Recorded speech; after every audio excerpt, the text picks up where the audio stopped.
She is red in color and her eyes are full of compassion.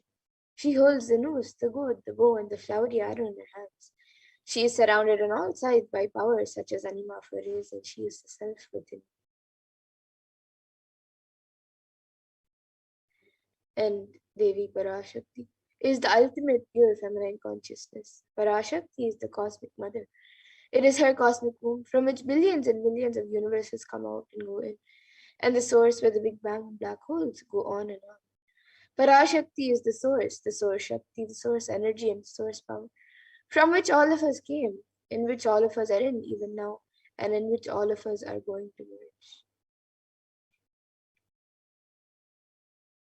And out of her extreme love and compassion, Devi Parashakti herself is manifesting through the embodied form as the Nija avatar of the Supreme Pontiff of Hinduism, Jagat Guru Mahasannidhanam, His Divine Holiness, Bhagavan Sri Nithyananda Paramashivam, and gracing us, answering all of our questions, attending to our prayers, giving boons, healing us, revealing our past, present, and future, delivering profound spiritual truths, and ultimately giving us the experience of Paramashivoham itself.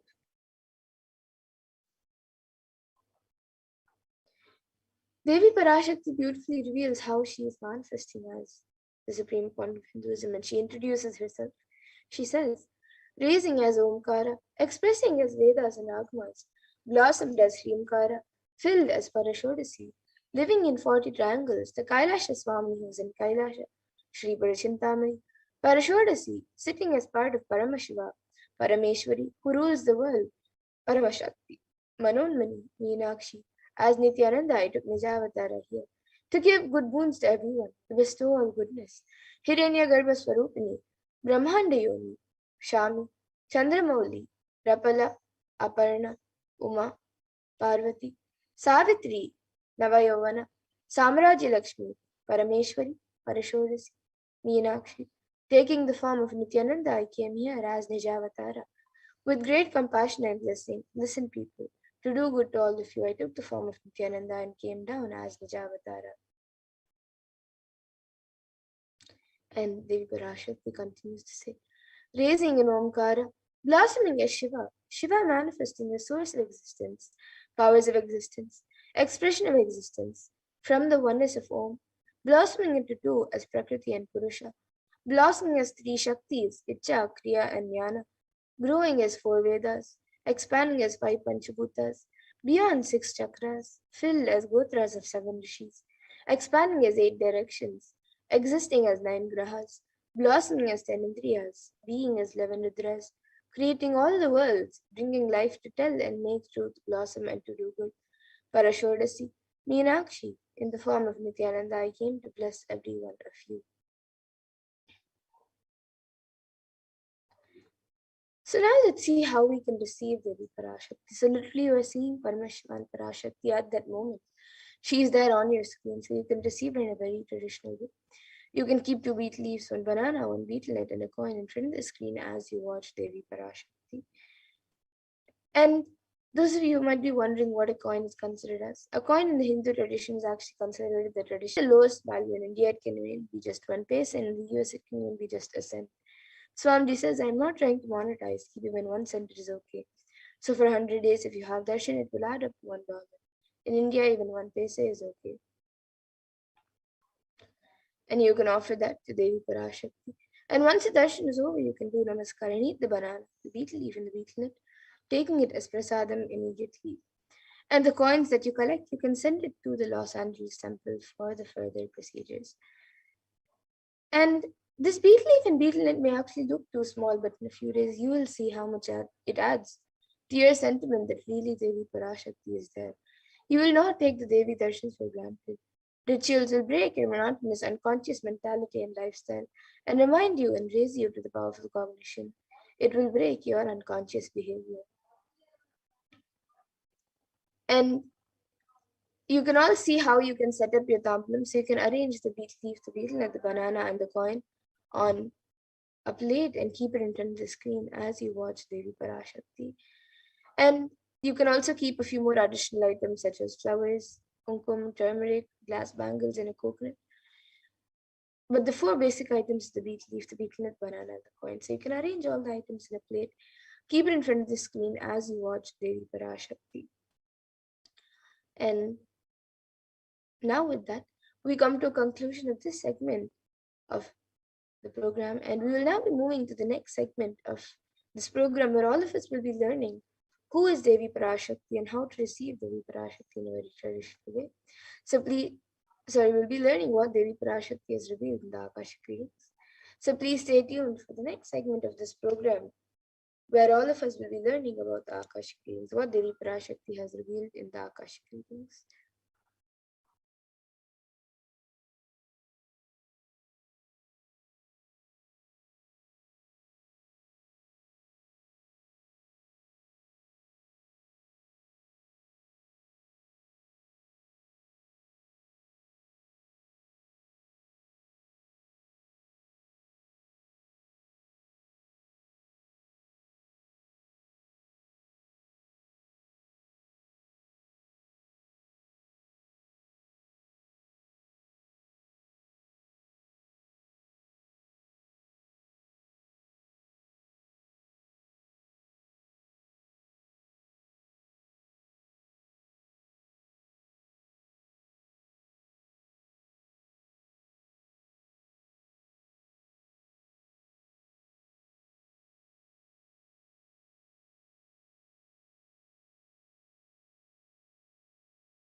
Paramashivoham.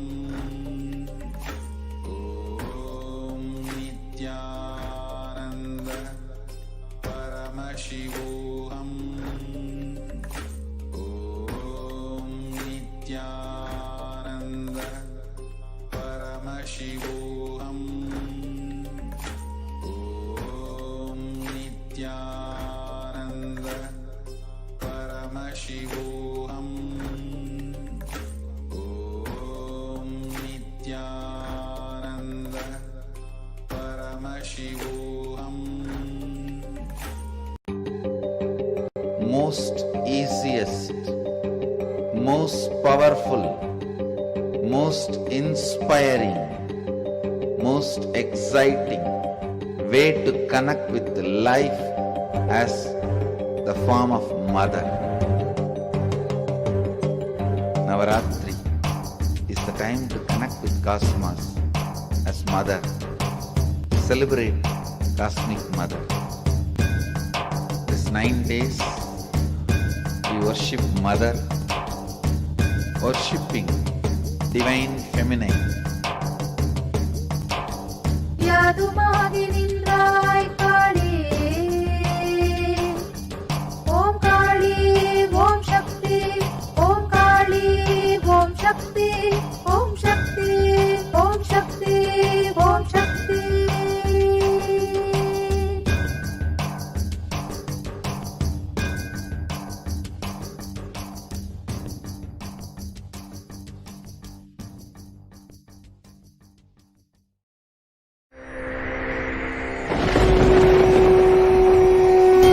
Ultimate divine descends in human body and expresses its extraordinary powers and experiences playfully. Sundareshwara is the embodiment of this statement. He is not Shiva as you understand, sitting in the Himalayas, frozen in the ice, in Samadhi. Sundareshwara is an artist with tremendous heart, ready to listen to human sufferings, ready to bend for human emotions. The one and only thing you need to obtain His grace is simple feeling connection. That's all. He bends for anybody, to any level. Even the word compassion is too small. He is still available. Even now, He is there. He assumes human body and relates with you, answers you, responds to you, raises you.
I don't know, I was lost.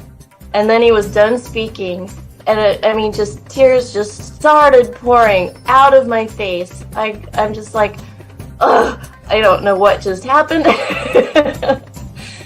was just like unbelievable, just unbelievable. I was just, I'm shaking now just remembering it. I don't know what shifts inside you. It's just, I literally felt the strong initiation happening at that time when Swamiji blessed. I don't know, it just puts you in some different world altogether, and suddenly everything seems possible. Everything seems, like that impossibilities in that 1 second, fraction of a second, that impossibility drops from you. And you just, everything seems possible, that you get into that space of possibility. And I think, that is the greatest, dropping the impossibilities is really and something you can physically feel the change, and the energy that is generated, it really, it's phenomenal.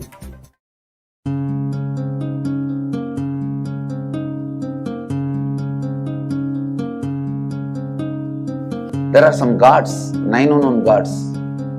The moment you call, they will be there. Venkateshwara, Balaji. I tell you, people give so much for Venkateshwara because he does the job. He's the 9 unknown god.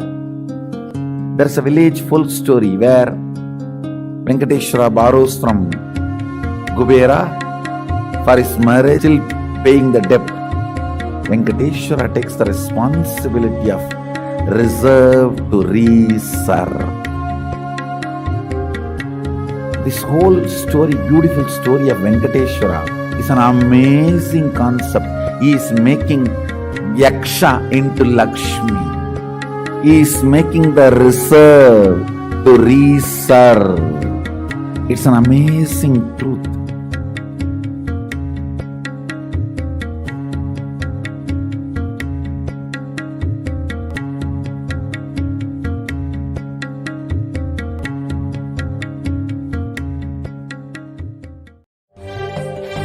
காளியின் ஆட்டத்தை ஆனந்தத்தை ஆனந்தத்தொடு ஆடிய ஆட்டத்தை கண்டோர் உயிருக்குளெல்லாம் இறங்கி குண்டலினிவில் உயிர்ப்பிக்கச் செய்து மாய மனத்தின் இருளை அகற்றி மாயம் அழித்து மங்களம் தந்து குரு பக்தியும் சிவ பக்தியும்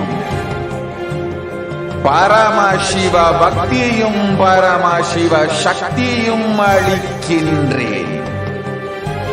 மனமாயை விடுத்து குரு பதத்தை பற்றுங்கள். நித்யானந்தமாய் நிஜாவதாரமாய் வந்துதித்த என்னை பற்றி வாழ்வில் எல்லா நலமும் பெற்றிடுங்கள். ஓம் ஓம் ஓம். யாதுமாகி நின்றாய் காளி, ஓம் காளி ஓம் சக்தி, ஓம் காளி ஓம் சக்தி, ஓம் சக்தி ஓம் சக்தி ஓம் சக்தி. ஓம் ஓம் ஓம் ஓம்.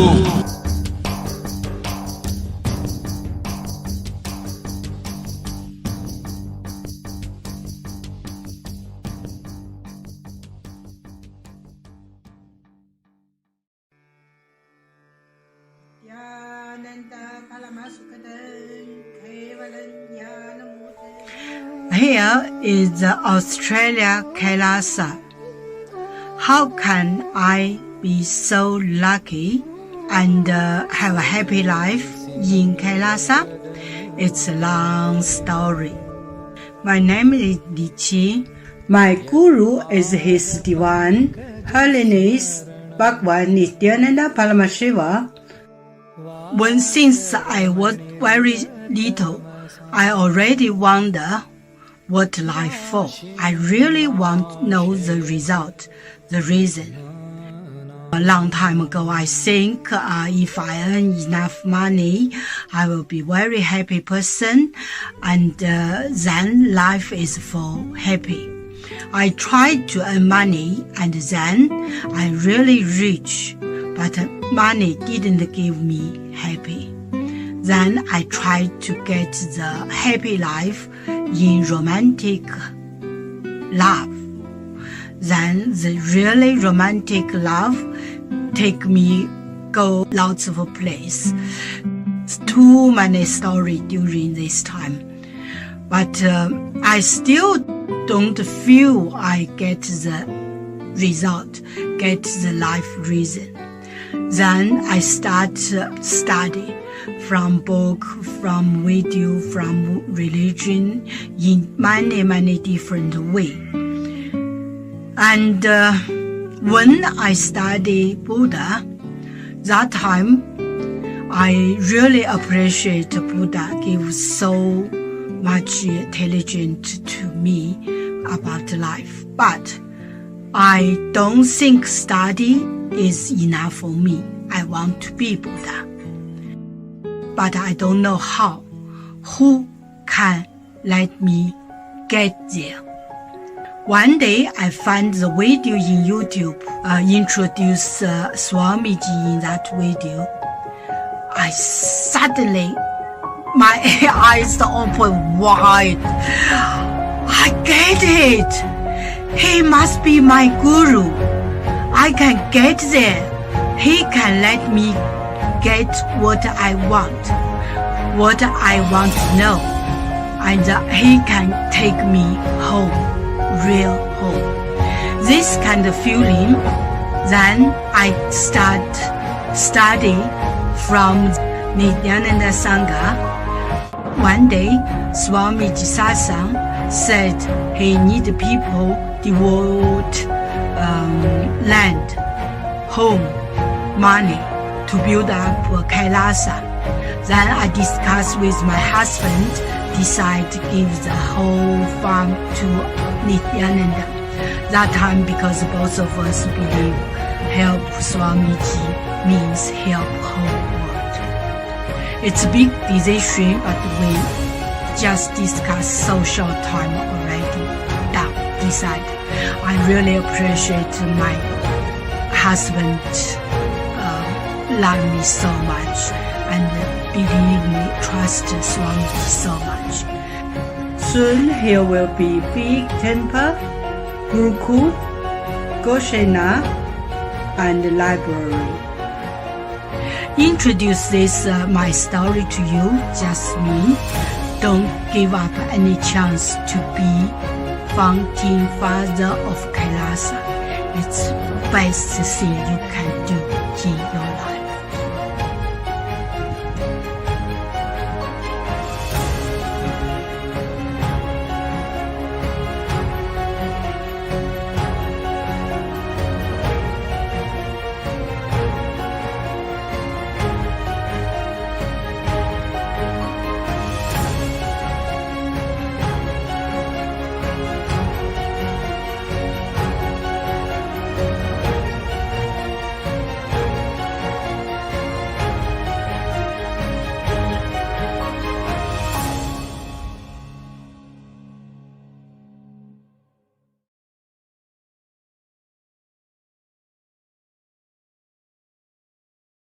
Just be alive for next 3 years. Don't die within next 3 years.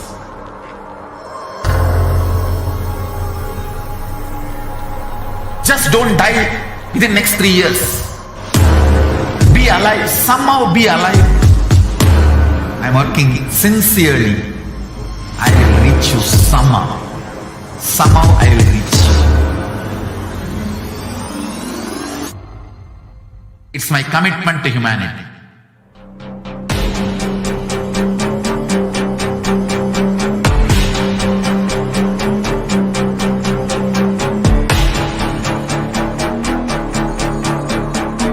Just don't die within the next 3 years.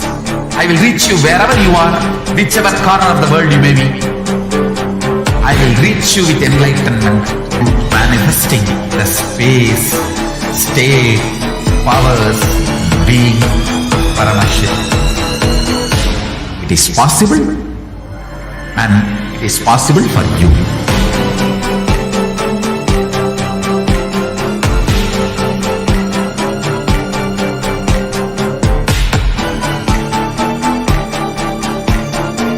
Paramashivoham will reach you with enlightenment science.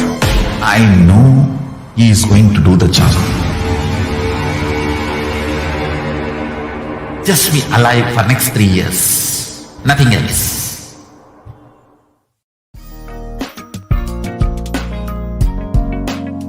We get you health. We get you ability to build beautiful relationships in your life. We get you direct spiritual support, and we make sure you become wealthy.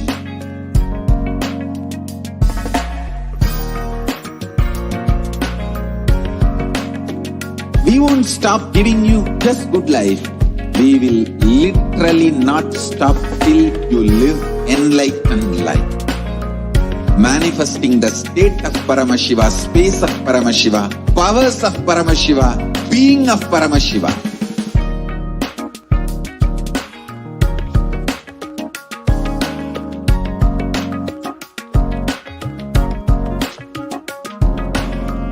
Whole world should become e-Kailashian. I want the whole world to know Hindus have something great to contribute to the world.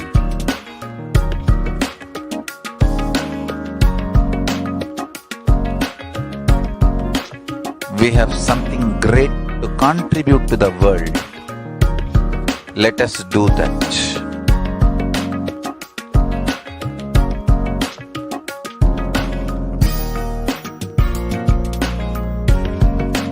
E-Kailasa is proper customized spiritual service helping you to identify your root patterns of suffering. We have perfected the science of helping every individual from every cultural, religious, nationality background.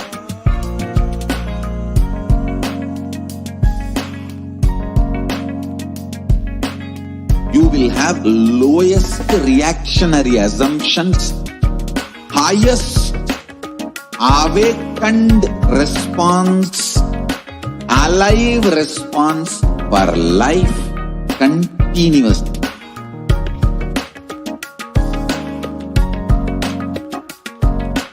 E-Kailasa is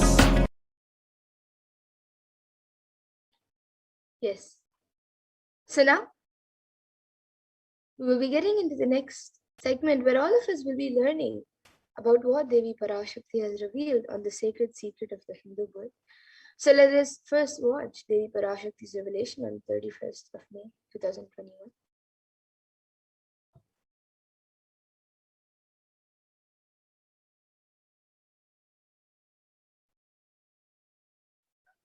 நன்றாய் கேட்டுக்கொள். உன் கேள்விக்கு உன்மூலமாய் உலகெங்கும் இருக்கும் இந்துக்கள் எல்லோர்க்கும் அளிக்கின்றேன் உத்திரம். கேட்டு வாழ்ந்தால் உங்கள் வாழ்க்கை பத்திரம். நன்றாய் கேளுங்கள். பிறப்பின் ரகசியத்தை பிறப்பிலா பெருமை உடைய பரமேஸ்வரி சொல்லுகின்றேன் கேளுங்கள்.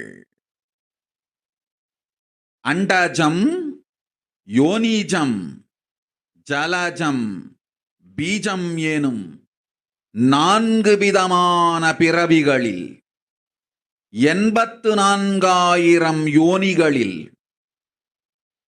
பிறக்கும் பிறப்புகளிலேயே பெருமை வாய்ந்ததும் உத்தமமானதும் மனித பிறவி. அந்த மனித பிறவியிலும்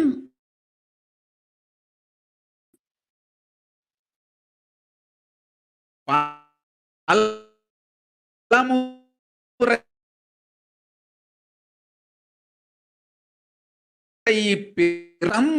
காமம் எனும் ஆசைகள், துக்கங்கள், அச்சங்கள் அனைத்திலும் அழன்று உழன்று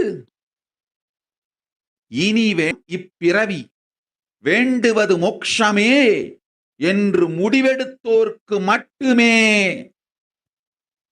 ஹிந்து மத யோனிஜம், ஹிந்து பெற்றோர்க்கு பிறந்திடும் சனாதன ஹிந்து தர்ம யோனிஜம். மனித பிறவி உத்தமம், சனாதன ஹிந்து தர்ம மனித பிறவி உத்தமோத்தமம். இந்த உத்தமோத்தம பிறவி எடுத்த எல்லோருக்கும் ஜீவன் முக்த விஞ்ஞானத்தையும் சனாதன தர்மத்தையும் காக்கின்ற கடமையும் உண்டு. அதனால் வருகின்ற நன்மையெல்லாம் அனுபவிக்கும் உரிமையும் உண்டு. இந்த கடமையை செய்வோம் என்று சத்தியம் செய்ததனால்தான் அந்த உரிமை அளிக்கப்பட்டது. பூமிக்கு வந்தபின் மனம் மயங்கி மதிமயங்கி சனாதன தர்மம் காக்க மறந்ததனால் மாயை அவர்கள் உயிரை பறிக்கின்றாள். நன்றாய் புரிந்து கொள்ளுங்கள்.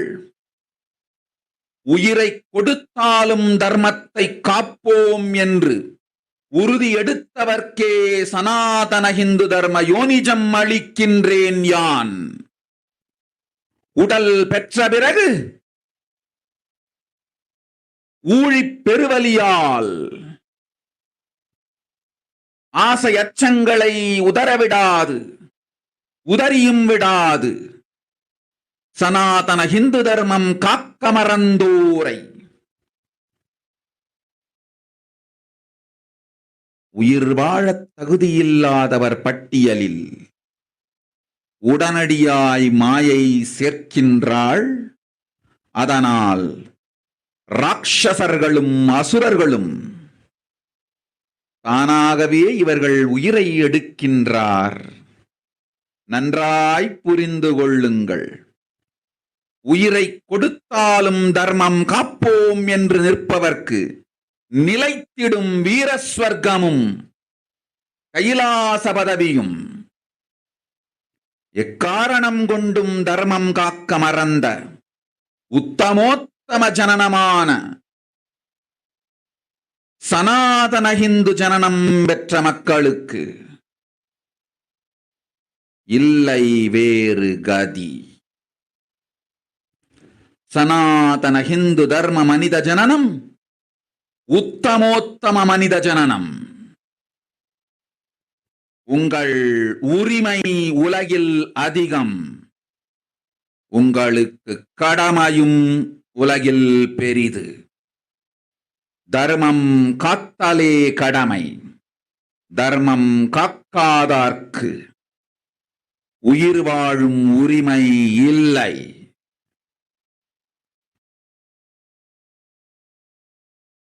நன்றாய் புரிந்து கொள்ளுங்கள்.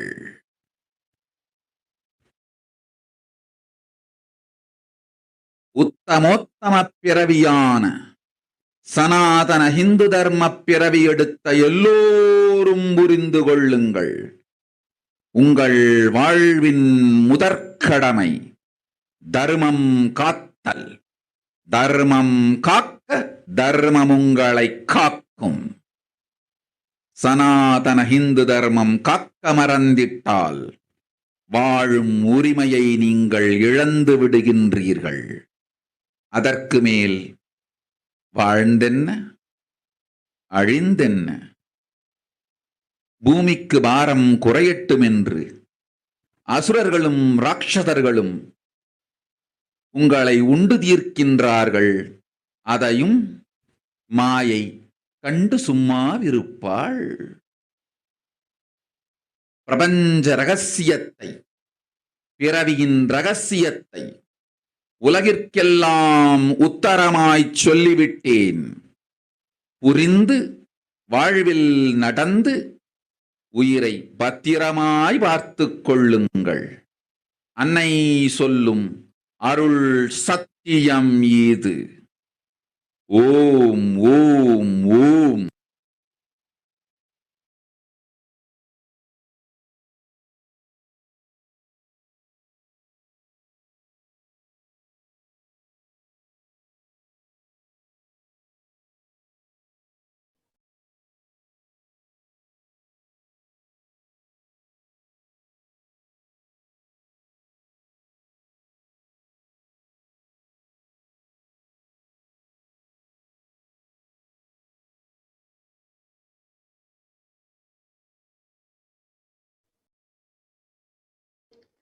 Yes.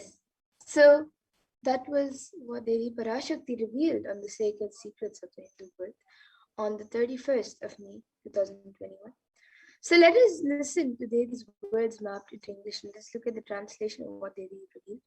She said, listen, Andajam, Yonijam, Jalajam, Bijam, like this in 4 types of birds, in 84 And even that human birth, being born and toiled many times, after getting burnt and toiled in politics and finance and luxuries and dharma, artha, and kama.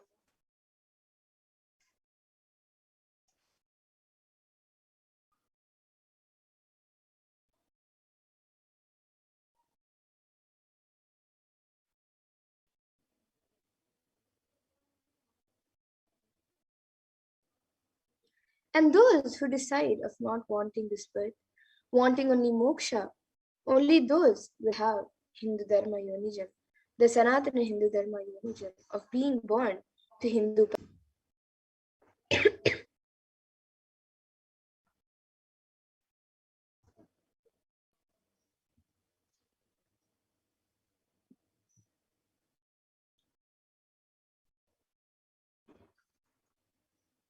Human birth is Uttamam, the best. Sanatana Hindu Dharma, human birth, is Uttamottamam, best of best.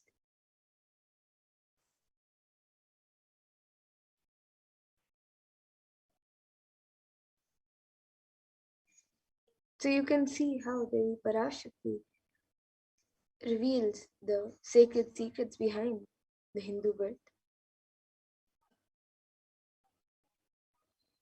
Everyone who took the Uttamottama birth has the responsibility of protecting the science of living enlightenment and Sanatana Dharma.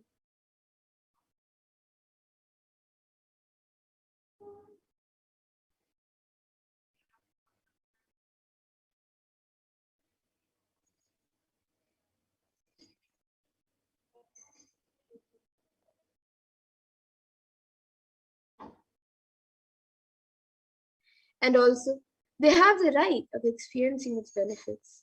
This right was given to them because of their commitment given by them to do this responsibility.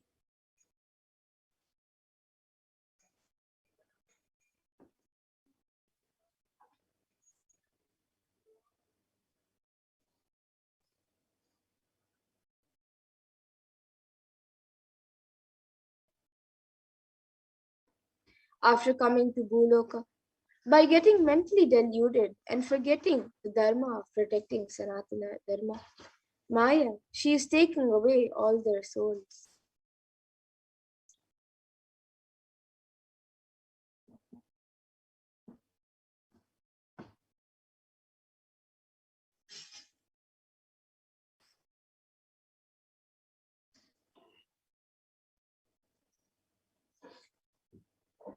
Understand carefully. I am giving the Sanatana Hindu Dharma Yonijam only for those who will who gave the commitment of protecting Sanatana Dharma even by giving their life.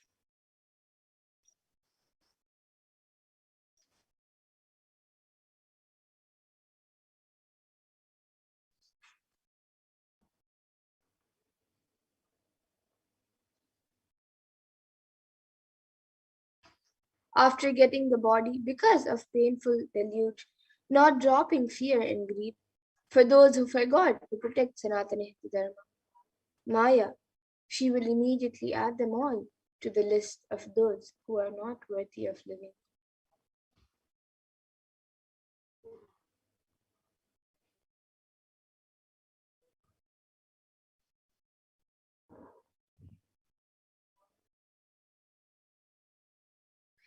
Therefore, Rakshasas and Asuras are automatically taking away their life. Understand properly. For those who stand that even by giving their life, they will protect Dharma, will permanently have Virasvarga and Kailasa Padavi.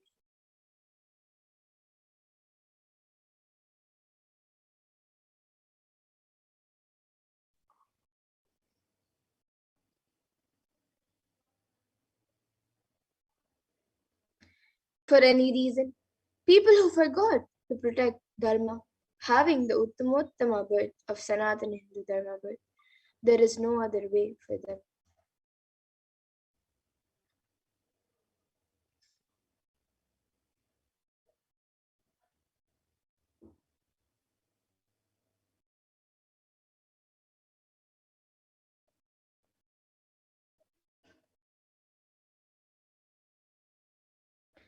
Sanatana Hindu Dharma, human birth, is Uttamottama human birth.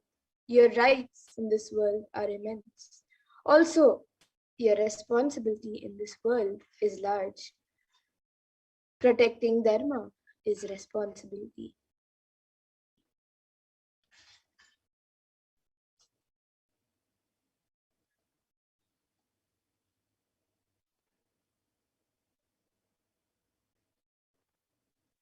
Those who do not protect will not have the right to live, understand properly. All Dharma birth, which is Sanatana Hindu Dharma birth, all of you understand.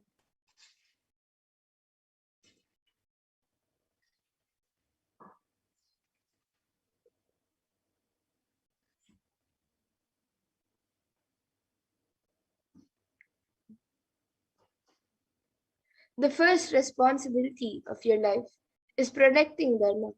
If you protect Dharma, Dharma will protect you. If you forget to protect Sanatana Hindu Dharma, you lose the right of living.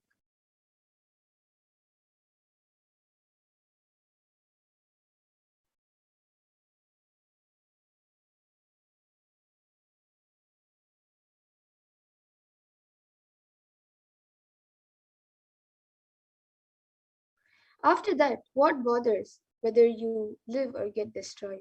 Asuras and Rakshasas will eat you so that the burden on earth is reduced. Seeing that Maya, she will keep. So now let us look at the responsibilities of Hindus. We all just saw the English translation of what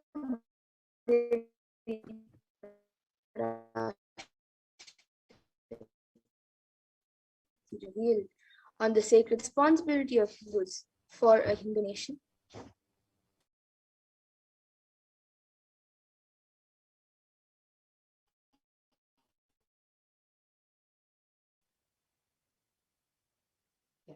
So let us understand what is the responsibility of Hindus as revealed by Devi Parashakti. So ancient yet progressive indigenous spiritual traditions. And it is an open framework model of civilizations, of a civilization that stands for global peace, vegetarianism, non-violence, yoga, worship of nature, temple-based living, then the manifestation of spiritual powers and inherent divinity of every being.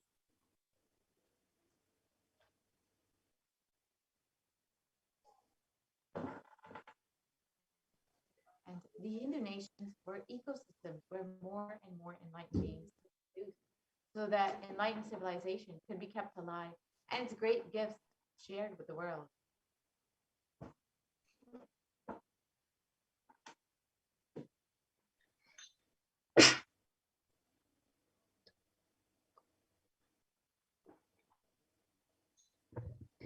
So now let us see the reference of Hindu nations from the Hindu scriptures.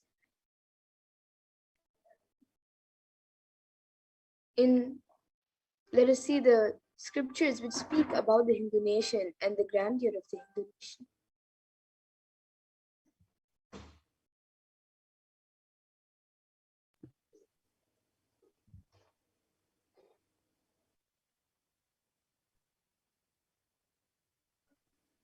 So the first was the Rama Rajyam, which was the Hindu nation ruled by Bhagwan Rama. There was no widows to lament, nor there was any danger from wild animals, nor any fear born of diseases. The world was bereft of thieves and robberies. No one felt worthless, nor did old people perform obscurities concerning youngsters. Every creature felt on virtue, turning their eyes towards Rama alone. Creatures did not kill one another. So this is from the Valmiki Ramayana, Yuddha. And the description continues on.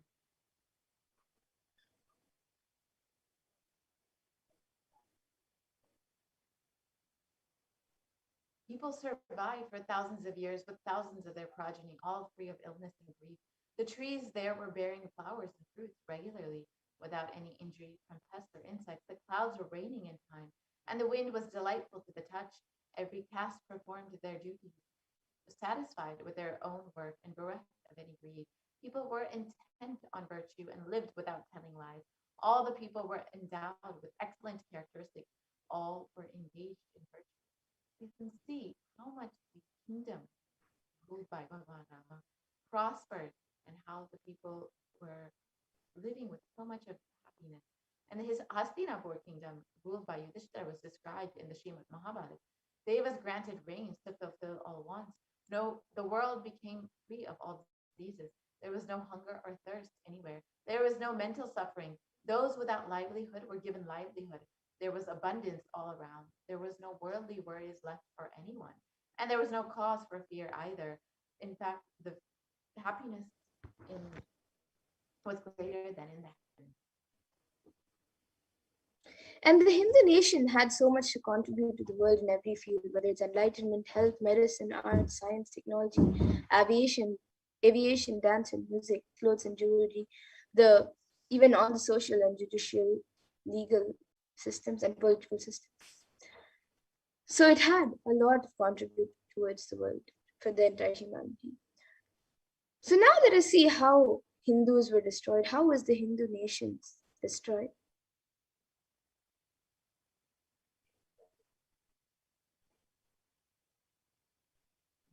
Over the course of 1,000 years, Hindu nations and Hinduism have been completely destroyed, such that now we do not even have a single Hindu nation except the revival of the original Hindu nation.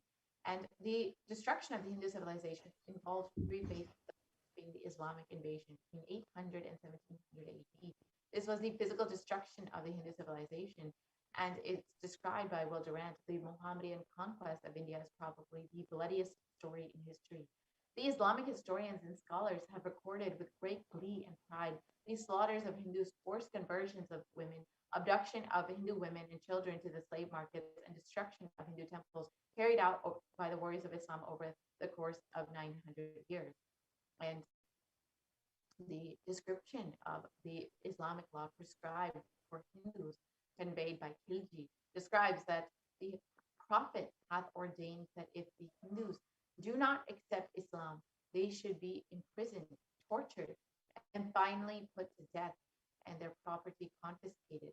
To keep Hindus in abasement is especially a religious duty because they are the most inveterate enemies of the Prophet. And the Islamic invasions over the course of the 900 years involved 200 million slaughtered, Hindus being slaughtered, 100,000 temples destroyed, and over 1 million deities and scriptures destroyed. And it's described the conquering armies burnt villages, devastated the land, plundered people's wealth, took Brahmins and children and women of all classes captive, flagged with thongs of hide, rawhide, carried a moving prison with them, and converted them to the prisoners into Swiss Turks. The second phase of the destruction of the Hindu civilization was the British occupation between 1700 and 1947, and this was the economic and psychological destruction of the Hindu civilization. Will Durant again describes, I have seen a great people starving to death before my eyes. I am convinced that this exhaustion and starvation are due not, as their beneficiaries claim, to overpopulation and superstition, but to the most sordid and criminal exploitation of one nation by another in all recorded history. This was, here you can see one of the photos from the forced famine. And the British occupation, the British Empire used all possible means to destroy the Hindu civil and cultural institutions in order to delegitimize and demoralize the indigenous people of India so that they would become slaves. This included discriminatory laws to instill feelings of inferiority, engineering famines to starve natives into submission, annexing native kingdoms to undermine the native rule, mistranslating Hindu scriptures to instill feelings of inferiority.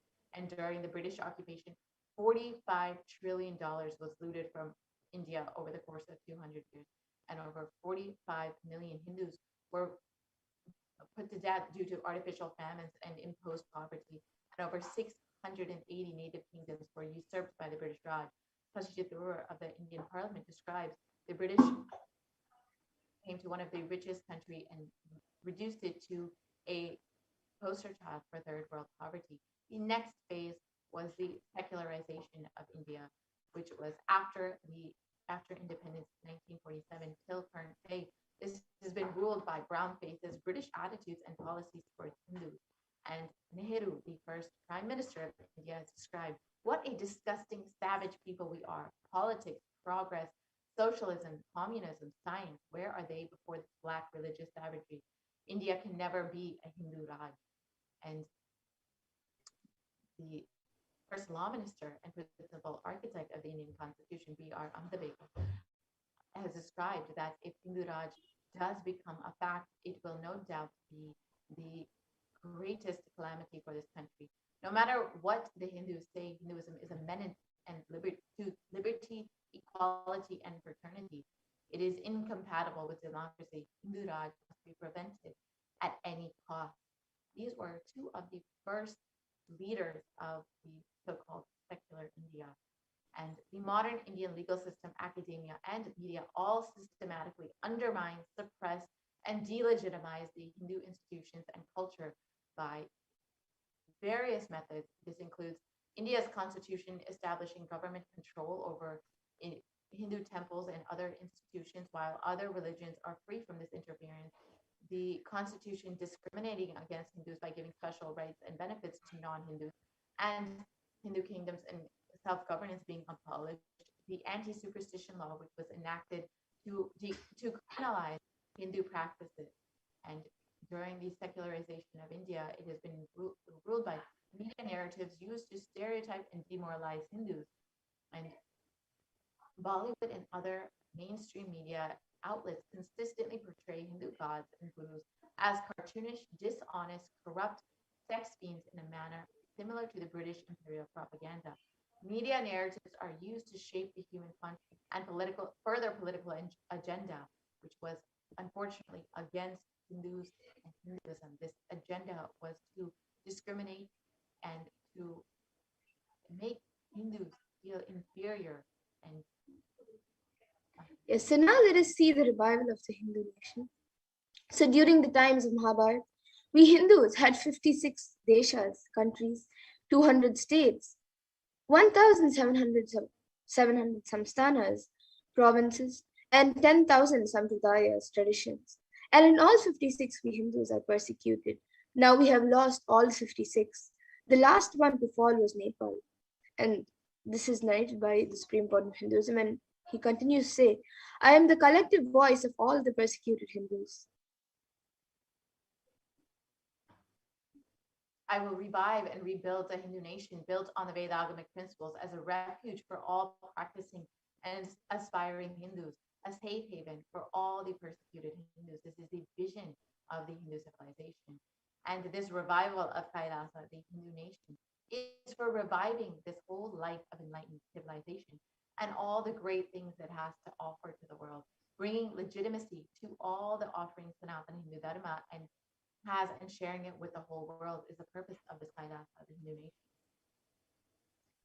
And Kailasa is the revival of the cosmic constitution. Kailasa is the model nation of how enlightened civilization should be living and administered.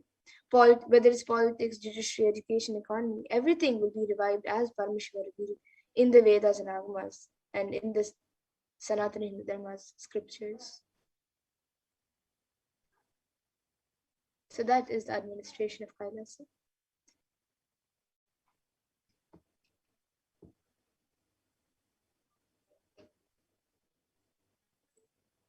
And being one of the most persecuted civilizations, Hinduism is on the brink of extinction, such that the next generation may know about Hinduism only through history books. So what can we do to stand up for the Hindu civilization and all that it has to offer to the world? And as Devi Parashakti has revealed, it is our responsibility to protect Sanatana Hindu Dharma. This is the reason we were given the Uttamotama birth of Hindu birth. And today, Hinduism is unfortunately a political orphan. The preservation and restoration of Hinduism's spiritual and cultural heritage is impossible without a national identity. So what can we do to save Hinduism?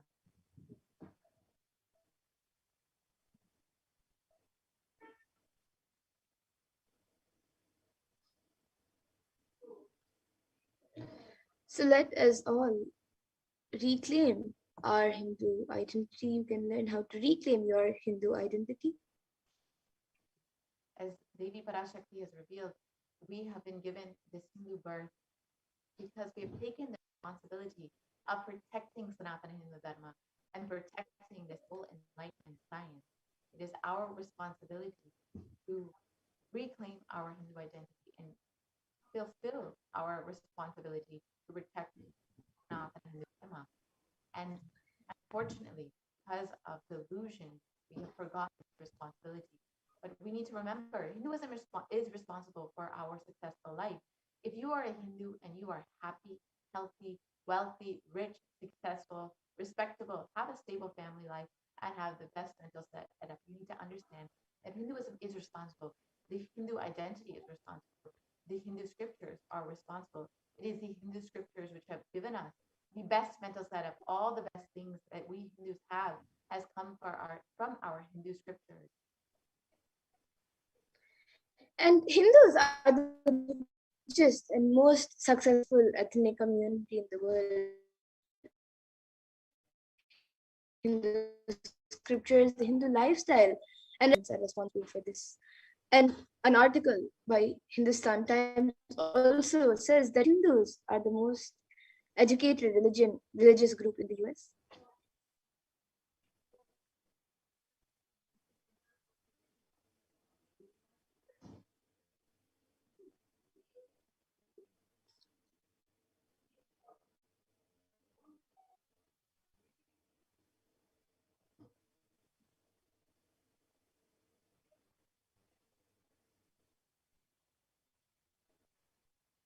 So let us now reclaim our Hindu identity. It is not just the anti-Hindu elements being active, it is the responsible Hindus being inactive, which is responsible for this whole destruction of Hinduism. So let us now take the responsibility and reclaim our Hindu identity. It is, as Devi Parashakti revealed, it is our responsibility as born Hindus, as practicing Hindus, to protect Sanatana Hindu Dharma and protect all the great gifts that Sanatana Hindu enlightenment science, which has been kept alive because of Sanatana Hindu Dharma. And it is the responsibility of Hindus to revive this enlightenment civilization again and again, and give all the gifts of the enlightened civilization to humanity. And the revival of the enlightened civilization, the Kailasa, the Hindu nation, is the survival need for humanity. So it is all the collective responsibility of Hindus to revive the Hindu nation. To revive and protect Sanatana Hindu Dharma and share all that it has to offer the world, to give the enlightenment science to the world again and again. This is an invitation to all the Hindus out there, those who are born Hindus, practicing Hinduism, those who are sympathetic towards Hinduism, those who are curious towards Hinduism, those who want to explore and enjoy Hinduism. Please come and become a part of this revival of Kailasa, the ancient enlightened Hindu civilizational nation. You can join as a e-citizen of Kailasa by visiting kailasa.org, and you can become an e-Kailashian and avail all the benefits that Hinduism has and has shared with the world. You too can enjoy everything that Hinduism has and share it with the world. So now let us listen to the Supreme Pontiff of Hinduism himself, explaining why we need Kailasa, why humanity needs the only Hindu.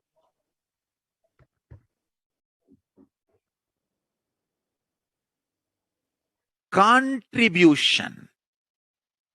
Hinduism, Veda Agamas have great things to contribute to the world. Like the great power manifestation science, the ancient culture and arts, the ancient lifestyle truths, the ancient medical practices and medicinal knowledge, the ancient indigenous cultural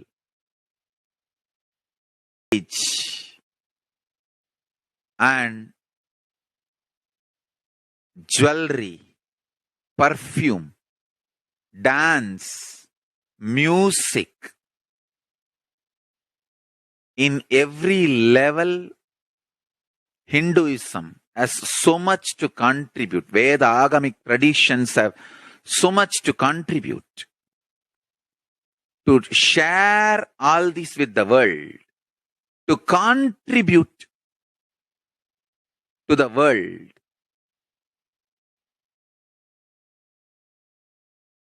Hindus need to tell the world what they are contributing in every level.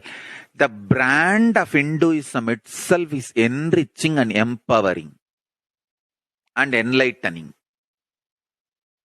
Hinduism is all about enlightening the world. Empowering, enlightening, enriching the world. Contributing.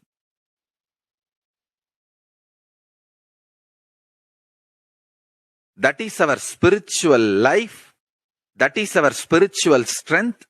That is our spiritual core principle. O humanity,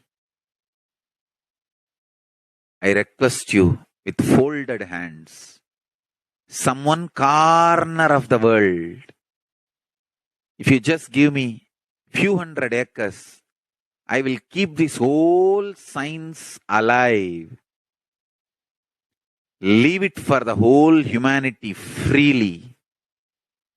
Fortunately, Paramashiva has given me the power to decode all this Hindu medicinal system, Hindu judiciary system, Hindu social law and order system, Hindu power manifestation system, Hindu mental sciences system, Hindu yogic sciences, the sciences of Hindu biology, Hindu physics, Hindu psychology, Hindu physiology, Hindu chemistry, all this Paramashiva has given me the power to decode.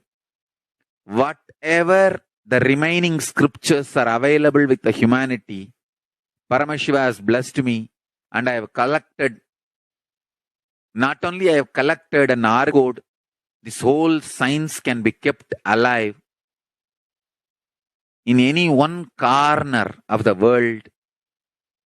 Just few hundred acres are given for me to live peacefully and exist peacefully. I can store this whole thing alive and contribute it to humanity. Humanity can become better and better and better. I can make the planet Earth so much better place to live. I am here to contribute, and I will continue to contribute.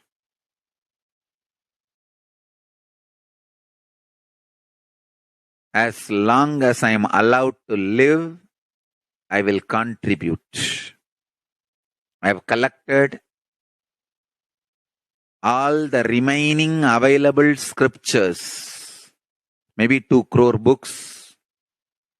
2 crore means 20 million, I think, books on Hindu physics, Hindu chemistry, Hindu biology, Hindu physiology, Hindu psychology, Hindu law and order, Hindu social system, the power manifestation sciences of Hinduism, yogic sciences of Hinduism. I have collected, and Paramashiva has given me the blessings and power to decode. I have decoded and continuing to decode them.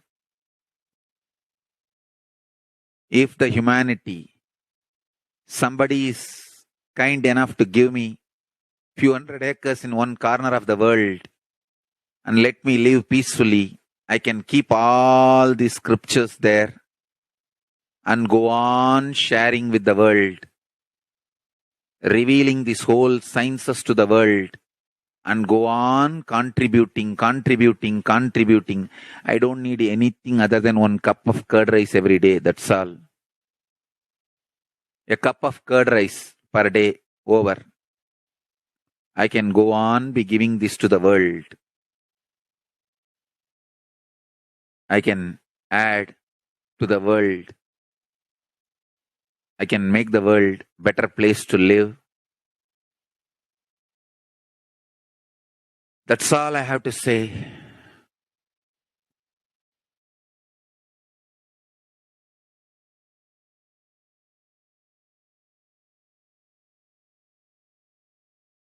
Thousands of medicines are described detail in ancient Siddha and Ayurvedic scriptures.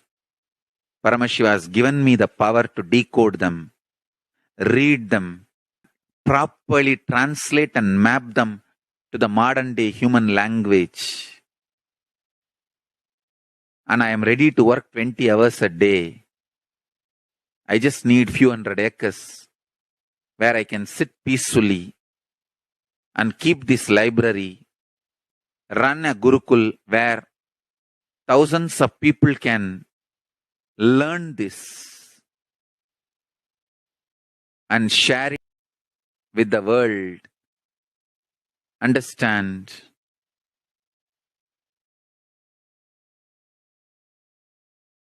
I am only interested in contributing.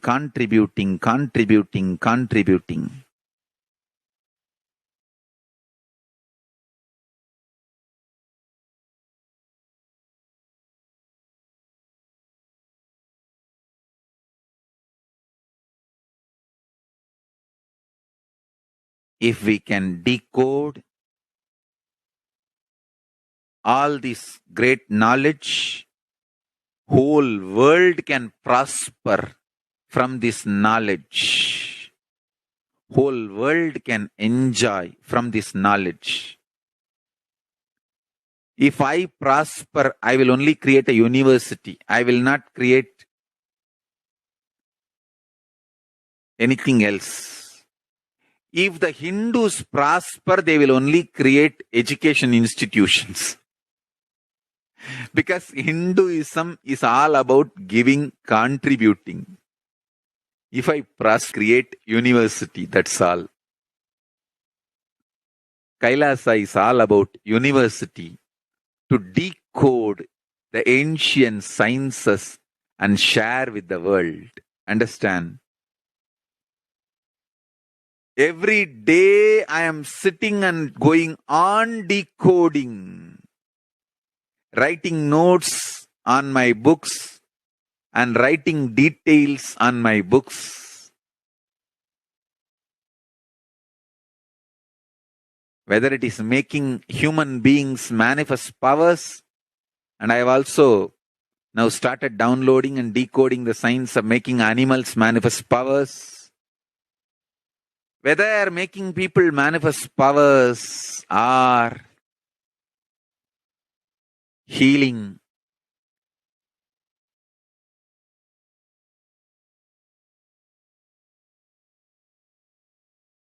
in every level, life is all about contribution.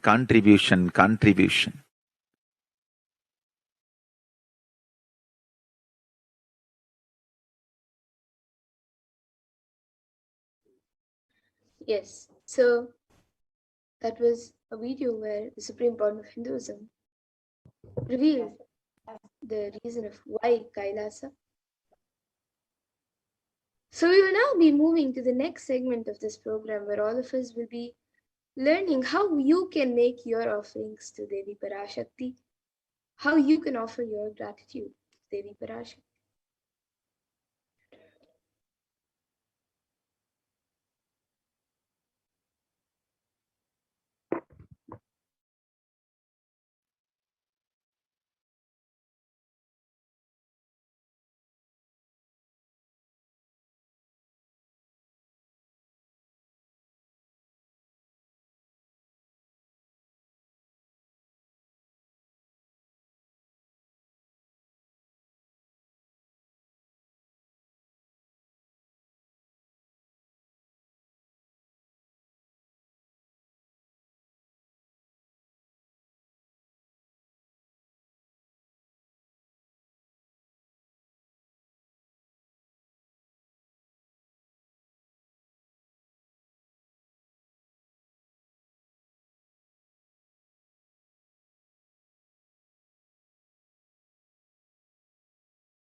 Nithyananda.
Yes. Now let us enter into this next segment and understand the various offerings that we can do to Devi Parashakti. So, as all of us know, Devi has been continuously blessing and guiding us during this time, during the pandemic. And if you are just overflowing with gratitude for your divine cosmic mother, you are welcome to stay tuned to this next segment and understand some of the various offerings that you can make today. Each of these is just an opportunity to offer your love and gratitude to Devi Parashakti. So now let us enter into this segment and understand what are the various offerings available to make today.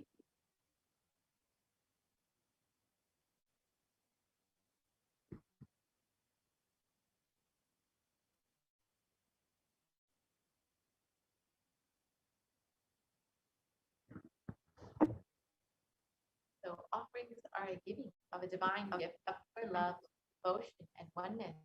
And it consists of two parts, the giving and the accepting. And only when the divine accepts what one offers, the offering becomes complete.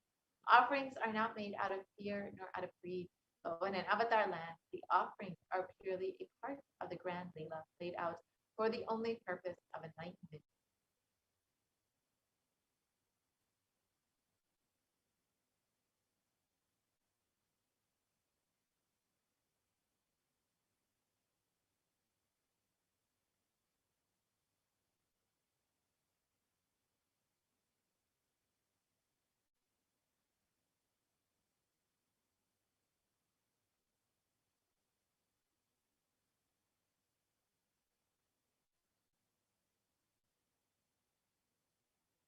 Here we have the Dhyana Shloka for Devi Parashakti to invoke the presence of Devi.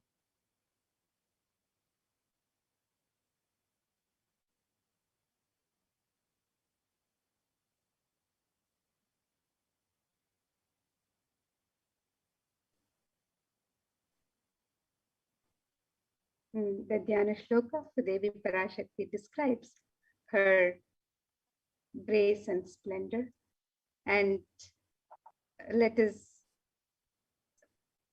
remember Devi Parashakti's form and grace through this Dhyana shloka as we get ready to receive her darshan, as we get ready to receive her with our sacred offerings. First from the Mula Agama, Manonmani Dhyana. Indu nibhaveda karavani nayanam syat pankajavara japakshara sarayuktam angahima bhushana vichitra vasanam syat tungamakutojvala manonmani swarupam.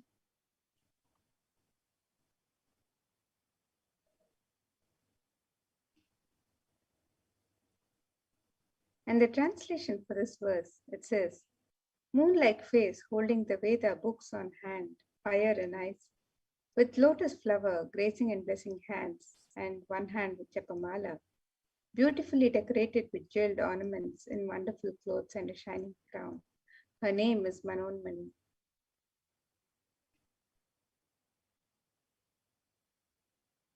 And another verse from Manonmani Dhyana, the Mulagama, it says, Dhyayet devim trinetram shashinibhavadanam vedahastam dadhanam savye padmam varadam apare chapayam chakshamalam divyairabharanair vibhushita tanum brahmadi vipujitam devi meva manonmanim pratidinam kamarthadatrim shubham.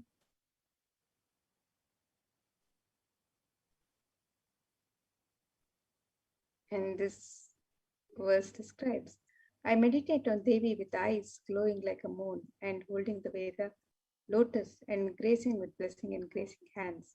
She is wearing beautiful ornaments. She is worshipped by Brahma and other many gods and showers auspicious boons for all actions every day.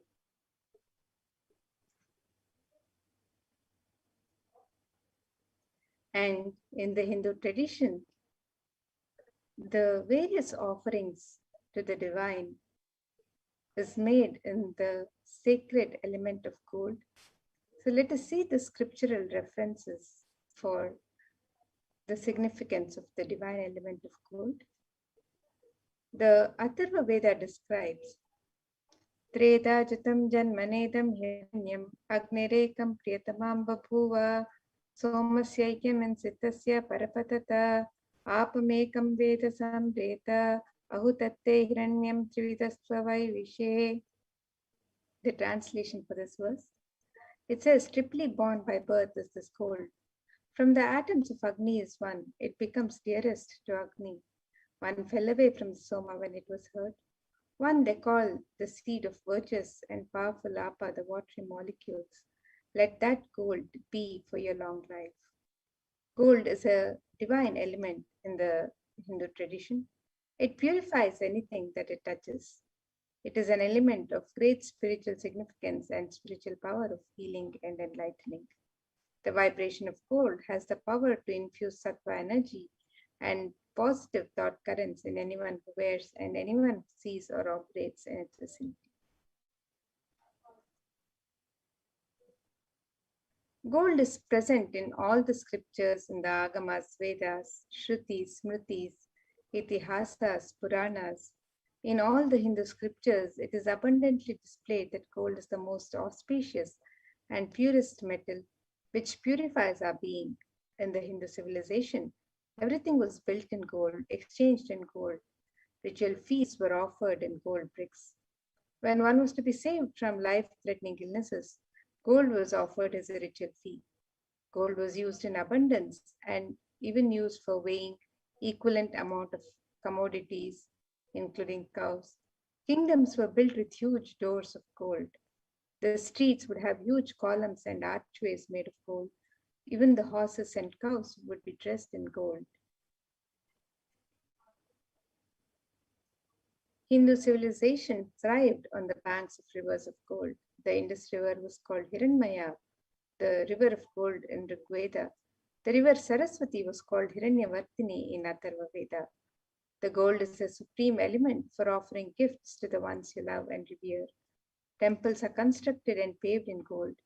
Deities are made in gold and decked and adorned in gold because it preserves the enlightenment energy for thousands of years and it lasts forever.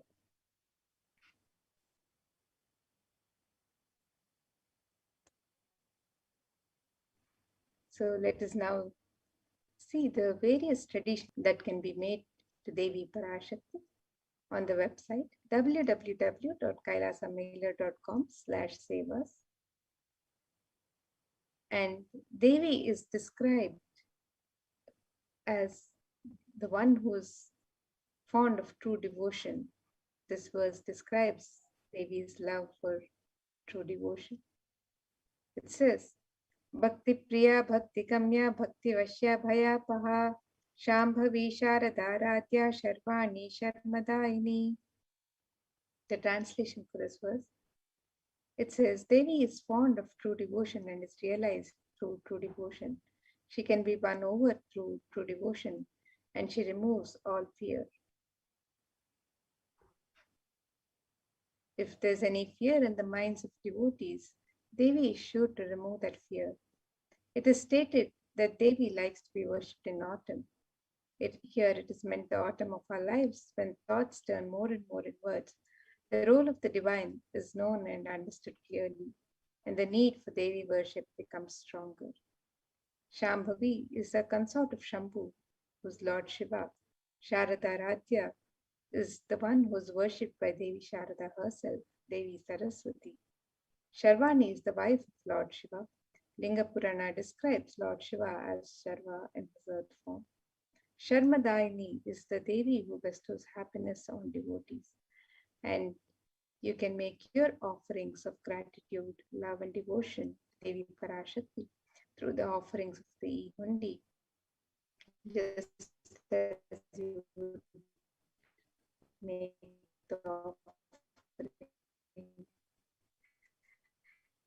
in the hundi in any temple, the kanika, when we will visit the temple to receive the darshan of the divine. So you can make the e-hundi offerings as you get ready to receive Devi Parashakti's blessings today. And the website is www.kailasamailer.com/savas. The e-hundi offerings can be made in multiple currencies and in any amount that you would wish to offer.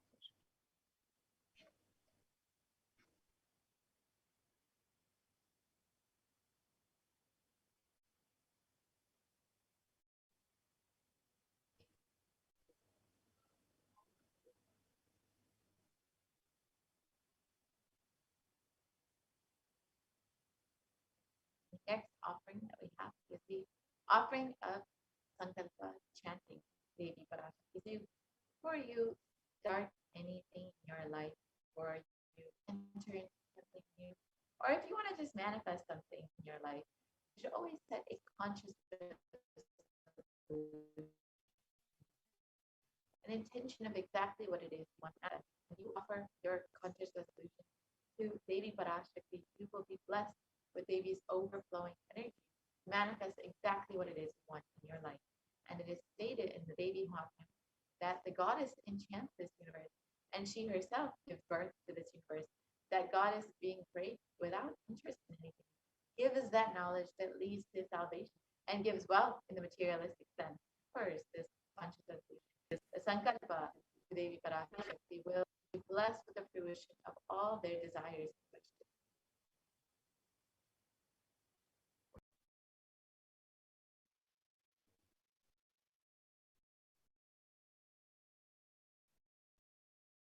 The next offering to Devi Parashakti is the offering of the Sahasranama Swarnakas. And in the Lalita Sahasranama, Devi Parashakti is described as Nama Parayana Prita, she who likes the repetition of her various names. And in this offering of the Sahasranama Swarnaka, so the pure gold coin inscribed with one of the 1008 sacred names of Devi Parashakti, each coin inscribed with one of her sacred names. This is a very special and unique archana offered to the Mahameru of Devi Parashakti. And you can make this offering today in any of 3 different denominations, and you can offer any number of coins as you would like. And each coin inscribed with the divine qualities, the Ananta Kalyana gunas of Devi Parashakti. And this offering blesses you with imbibing the divine qualities of Devi Parashakti herself, the Ananta Kalyana gunas of Devi Parashakti herself. So you can make this offering on the website www.kailasamailer.com/sevas.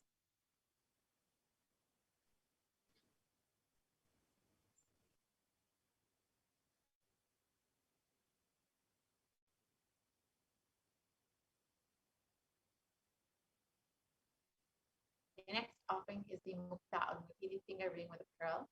And the pearl, Devi Parashakti is known to be adorned in pearls and very fond of pearls. And the pearl, of course, represents the compassion of Devi.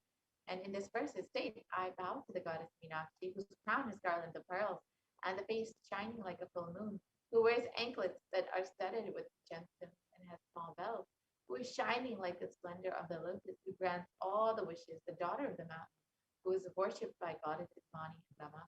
I remain ever bowing to the goddess Meenakshi, the ocean of compassion. So you can offer this finger ring with a pearl and be blessed with Devi's overflowing compassion and love in all of your business endeavors.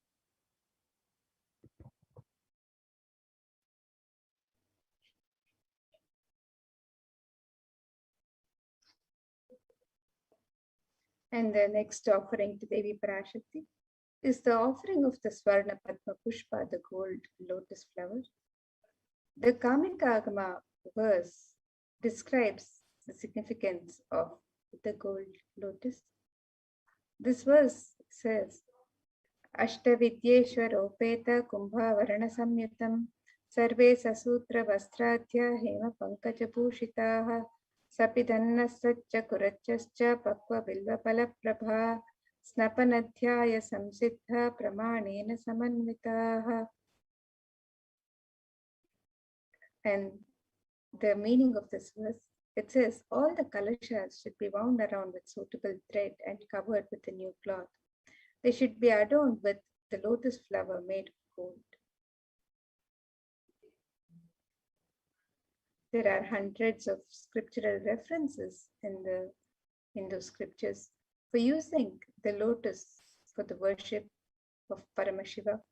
Almost everything in the worship of the ultimate involving the consecration of the deities of worship or meditating on the mudras and asanas used during worship involves the lotus flower, the lotus leaf, the lotus pericarp, the lotus petals. The lotus is a divine flower in the Hindu tradition. The Shakti of Paramashiva is also called a lotus. The base of the Paramashiva Linga is a lotus. The disciple of Paramashiva is also considered a lotus, one who is about to bloom.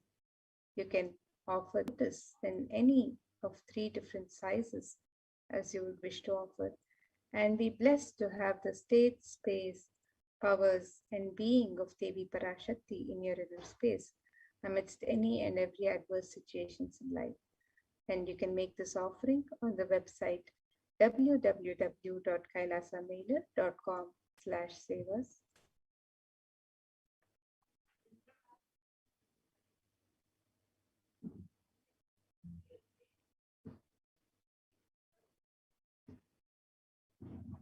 And the next offering to Devi Parashakti is the offering of the Swarna Metti, the gold toe ring.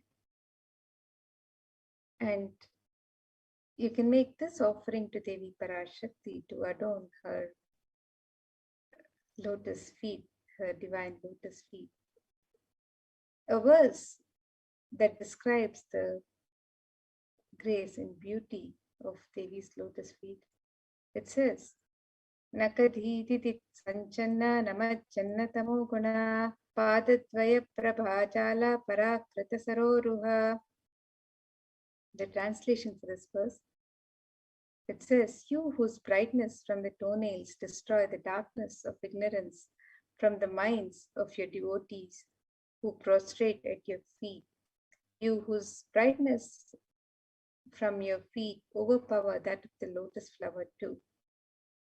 And you can make this offering of the Swarnametti, the gold toe ring, to Devi Parashakti to adorn her sacred lotus feet and be in constant gratitude for receiving her blessings in even the most difficult aspects of your life.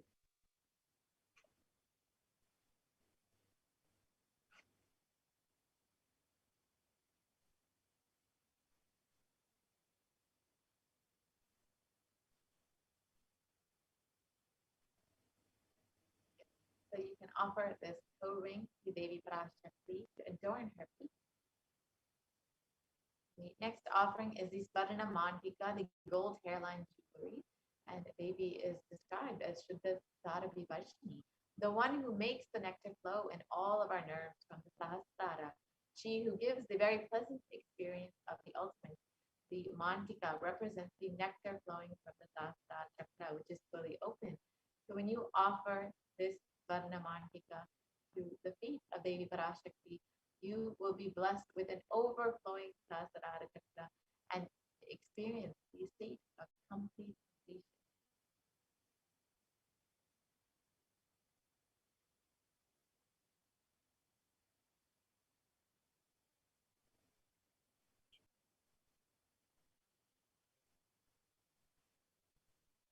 And the next offering to Devi Parashakti is the offering of the Pratyaksha Pada Puja. This is the most traditional and sacred offering from disciple to guru in the Hindu tradition. And in Saundarya Lahari, the 83rd shloka, it describes the feet and the toenails of Devi Parashakti. It states the toenails have been sharpened by constantly being touched by the crowns of celestial beings who prostrate before Devi. And she removes the ignorance, the tamoguna, the darkness of ignorance in the minds of the devotees who constantly prostrate before Devi, and they attain the ultimate knowledge. You can offer the Pratyaksha Pada Puja to the divine lotus feet of Devi and receive the blessings of all auspiciousness of Devi Parashakti and the Nijavatara through whom Devi Parashakti is manifesting today, the Supreme Pontiff of Hinduism, Jagat Guru Mahasannidhanam, His Divine Holiness, Bhagwan Sri Nithyananda Paramashivam. And you can make this offering of the Pratyaksha Pada Puja on the website www.kailasamailer.com/sevas.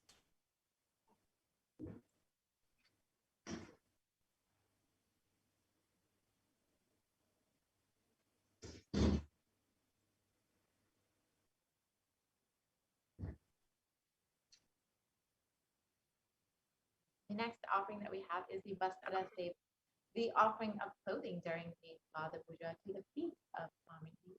And you can offer the Vastra Seva to Swamiji, who is manifesting Devi Parashakti, and be blessed with the protection, full protection from both Swamiji and Devi on your path to enlightenment. And be blessed with all auspiciousness in your life.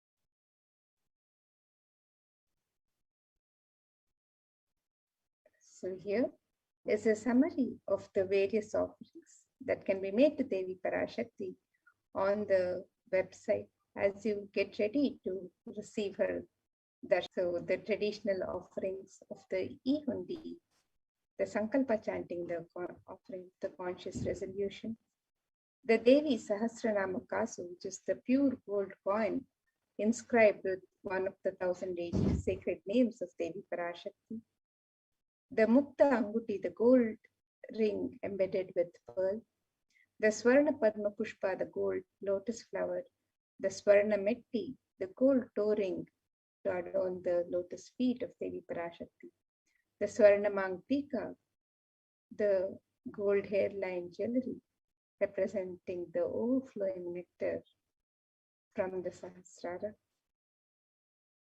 and the offering of the Pratyaksha Pada Puja and the Vastra Seva, the sacred cloth offering. All of these sevas and offerings of gratitude, the traditional offerings of gratitude, love, and devotion can be made to Devi Parashakti as we get ready to receive her darshan today. We can make all of these traditional offerings on the website www.kailasamailer.com/sevas.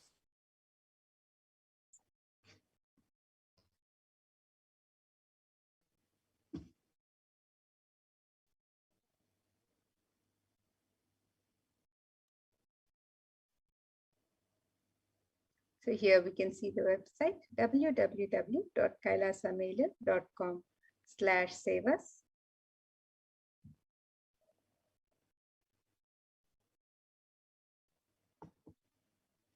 And you can make the offering of the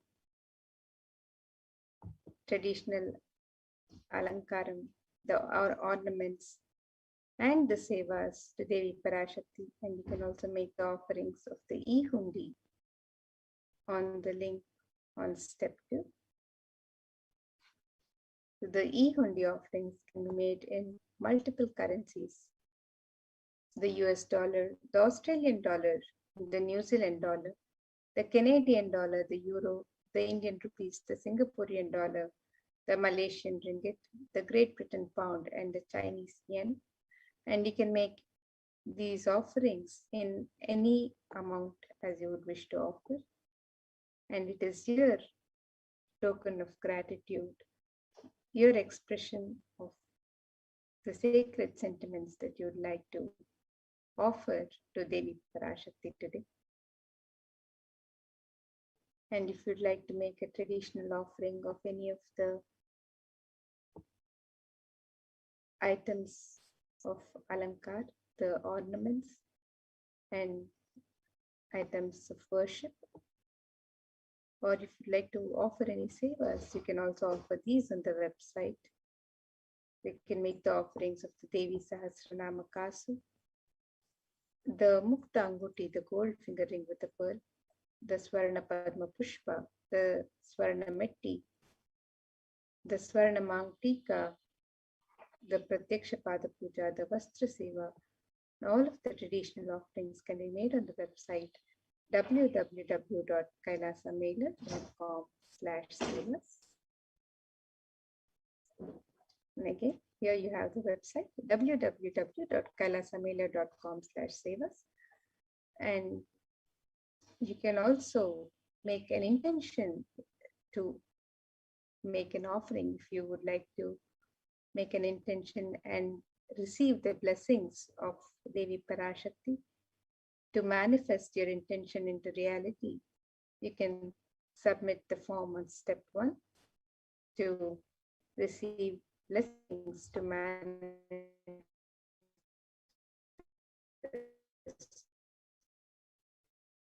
your reality, and form on step 3 with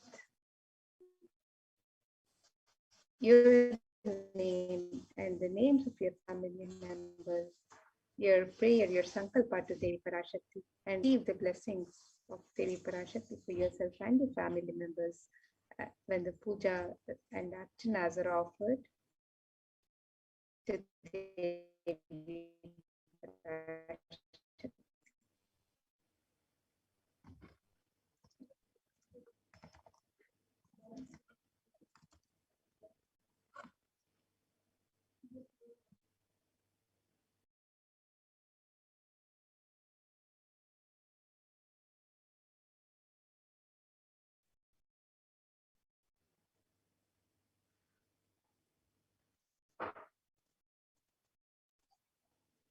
And if you like to be an e-Kailashian and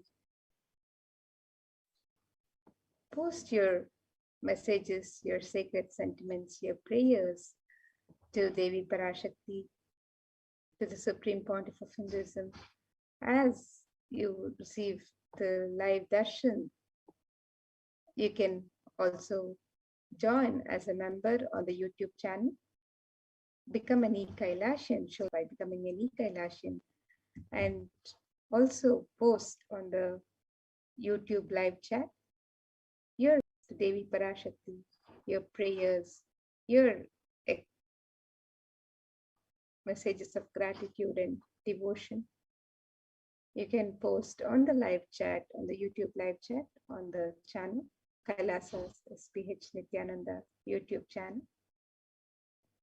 So you can join now as a member to receive the darshan and blessings and show your support for Kailasa.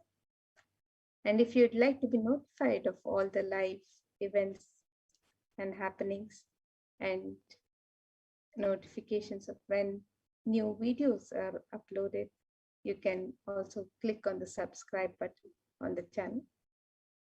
So there are many ways that you can be part of this, part of e-Kailasa, and also express your love and devotion to Devi Parashakti. And as you get ready to receive her darshan today, you can also make the traditional offerings.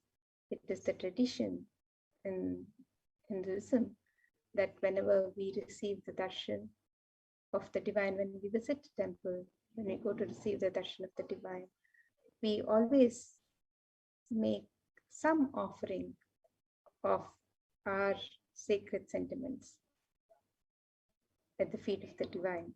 It is said that we can never go empty-handed when we go to the temple to have the darshan of the divine, when we go to visit a guru, when we go to receive the darshan of the guru or the divine.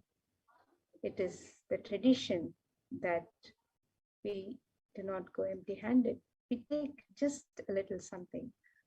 It could be just a coin, just a small offering, but it is the expression of our love and devotion. It is the sacred sentiments of the devotee to the divine.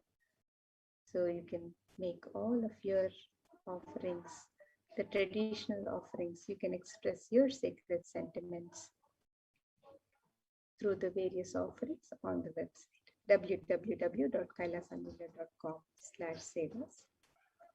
And with this, now we'll get ready for the next segments of this program as we learn more about the various facilities being made available for the well-being of humanity as guided by the Supreme Pontiff of Hinduism himself, for the care and well-being of humanity through the various de facto spiritual embassies of Kailasa during this time of the pandemic. So let us get ready for the next segments and get ready to receive the darshan of Devi Parashakti.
Most easiest, most powerful, most inspiring, most exciting way to connect with life as the form of mother. Navaratri is the time to connect with cosmos as mother. Celebrate cosmic mother. These 9 days we worship mother, worshipping divine feminine. யாதுமாகி நின்றாய் காளி ஓம் காளி ஓம் சக்தி ஓம் காளி ஓம் சக்தி ஓம் சக்தி ஓம் சக்தி ஓம் சக்தி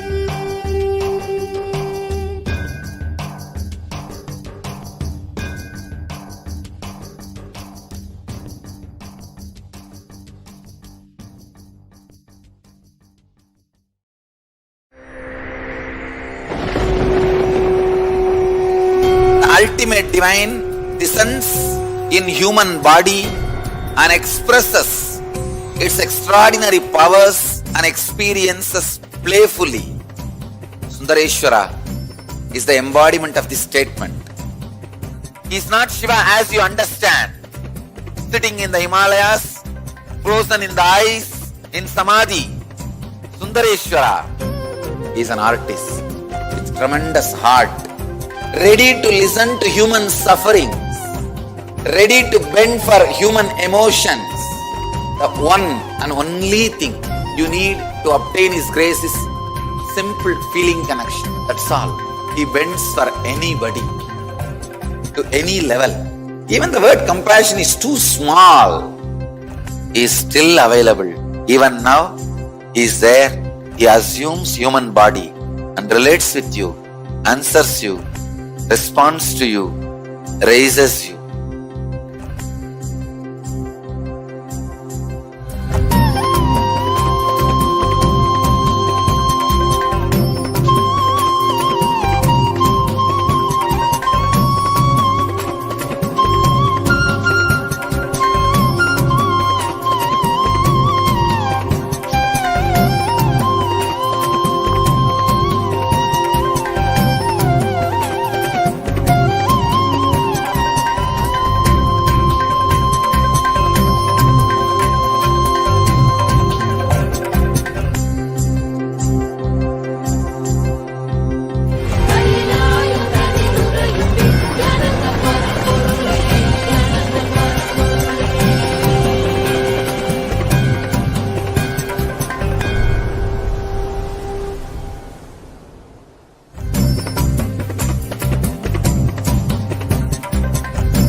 I don't know, I was lost.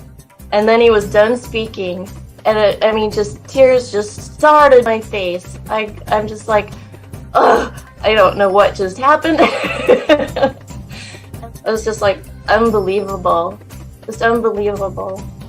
I was just, I'm shaking now just remembering it. I don't know what shifts inside you. It's just, I literally felt the strong initiation happening at that time when Swamiji blessed. I don't know, it just puts you in some different world altogether, and suddenly everything seems possible. Everything seems, like that impossibilities in that 1 second, fraction of a second, that impossibility drops from you. And you just, everything seems possible, that you get into that space of possibility. And I think, that is the greatest, dropping the impossibilities is really, and something changes in you, something shifts in you. You can physically feel the change. And the energy that is generated, it really, it's phenomenal.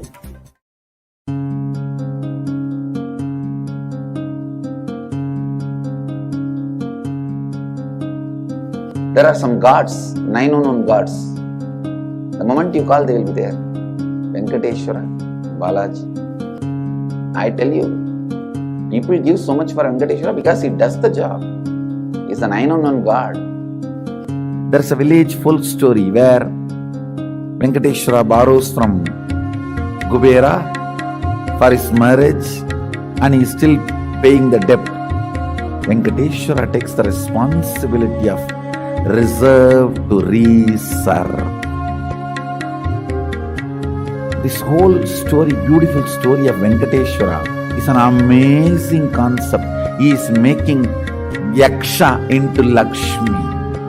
He is making the reserve to reserve. It's an amazing truth.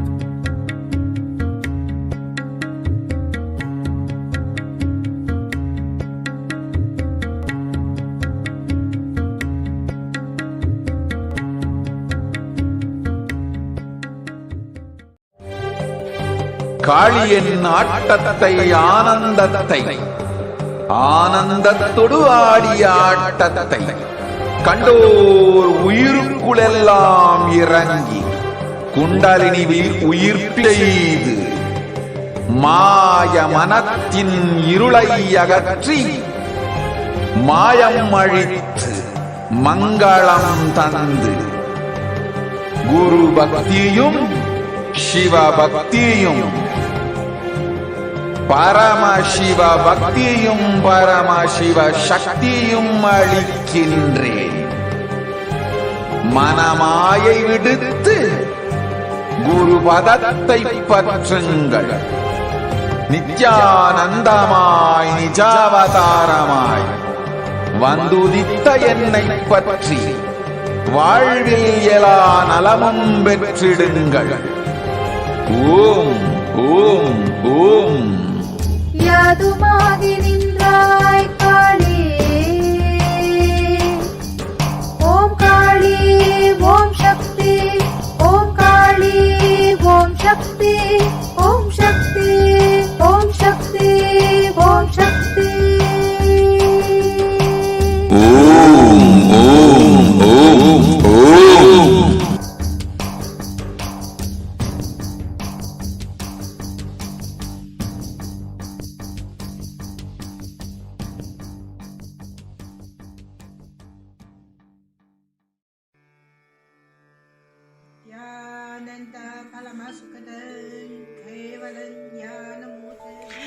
Here is Dasa.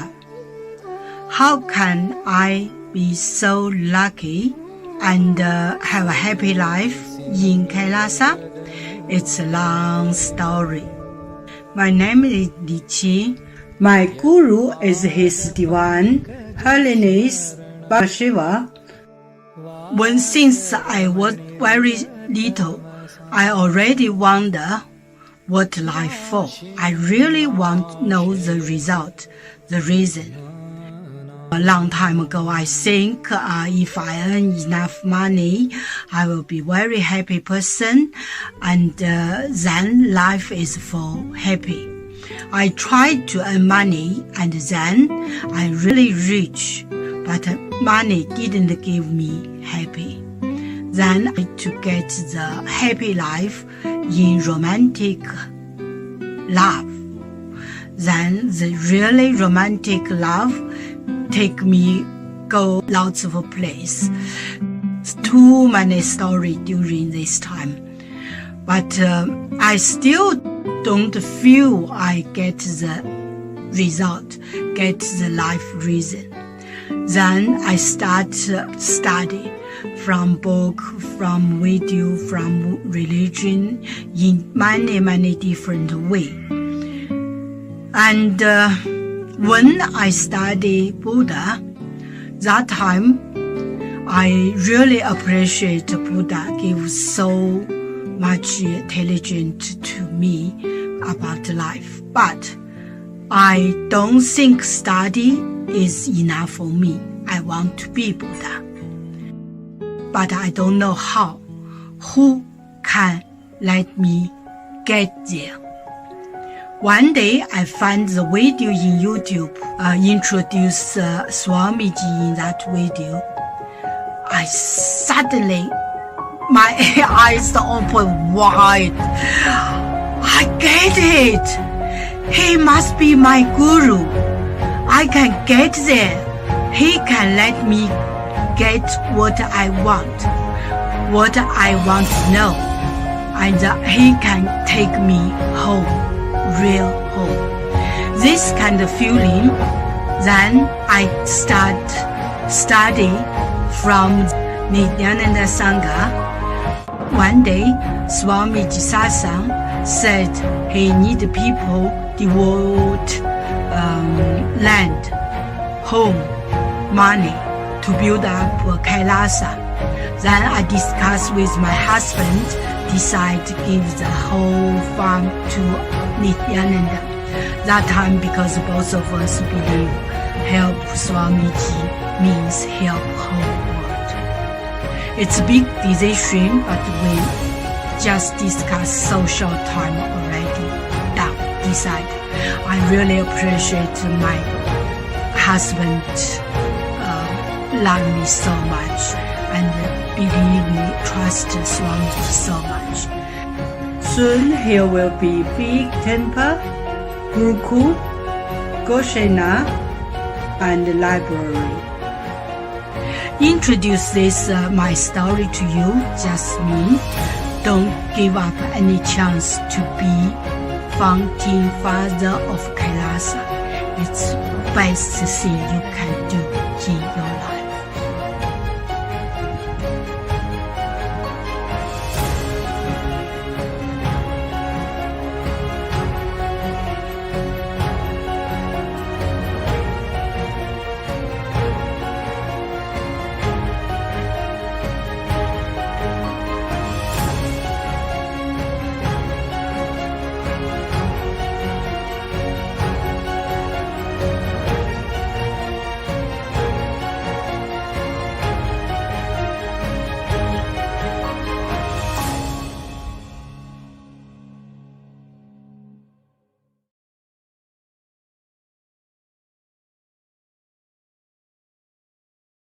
Just be alive for next 3 years. Don't die within next 3 years.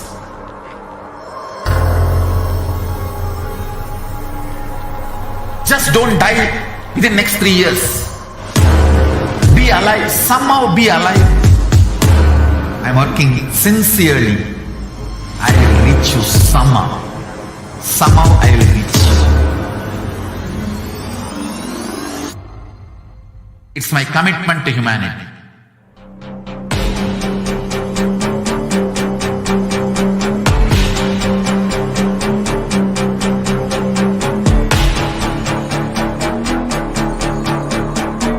Just don't die within next 3 years. I will reach you whichever corner of the world you may be. I will reach you with enlightenment. You manifesting the space, state, powers, being Paramashivoham. It is possible, and it is possible for you.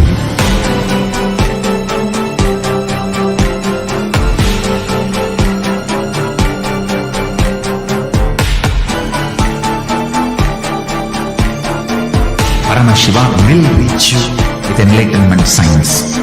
I know he is going to do the job. Just be alive for next 3 years. Nothing else.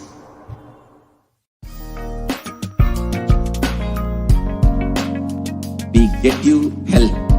We get you ability to build beautiful relationships in your life. We get you direct spiritual support, and we make sure you become wealthy.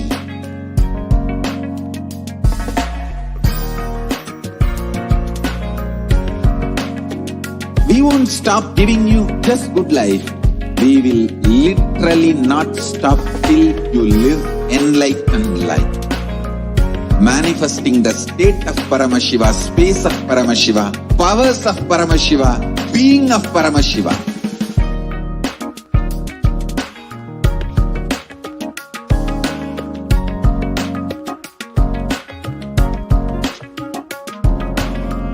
Whole world should become e-Kailashians. I want the whole world to know Hindus have something great to contribute to the world.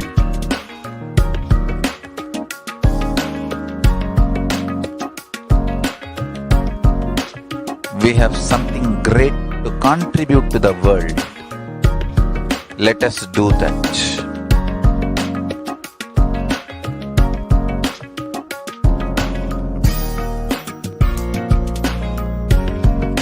E-Kailasa is proper customized spiritual service helping you to identify your root patterns of suffering.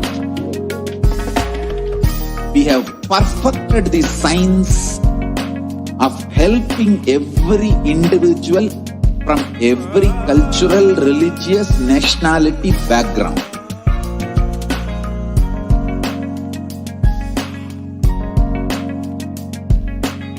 You will have lowest reactionary assumptions, highest awakened response, alive response for life continuously.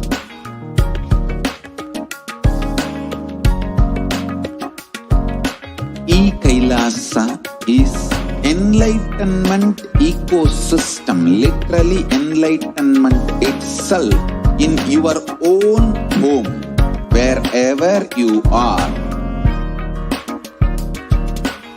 Proper customized spiritual service helping you to complete with your life negativity, withdrawal from life, self-help, denial, self-doubt, so much of tiredness, laziness. We can support you aligning your diet, your attitude, your aptitude, your understanding about life. We can help you with everything.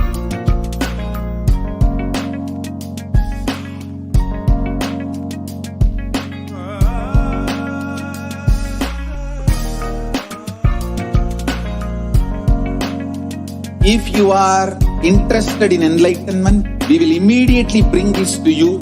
If you are not interested, we will explain the whole science, inspire you and make you interested in enlightenment time. We need to cater this enlightenment science to the whole world wherever they are, because enlightenment is the birthright of all human beings.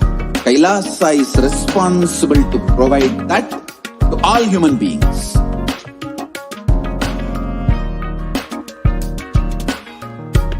Kailasa is the totality of the knowledge I received from my gurus and practice manifested in my life, perfected by teaching millions of people from all cultures, time zones, backgrounds, genders, nationality, race, from every creed.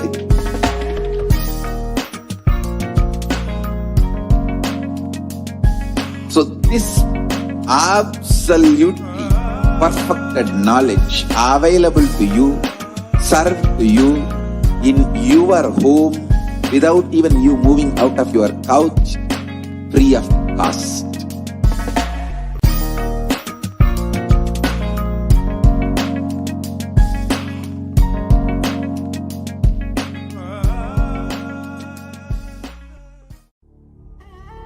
What I mean by the word E-Kailasa, listen intensely.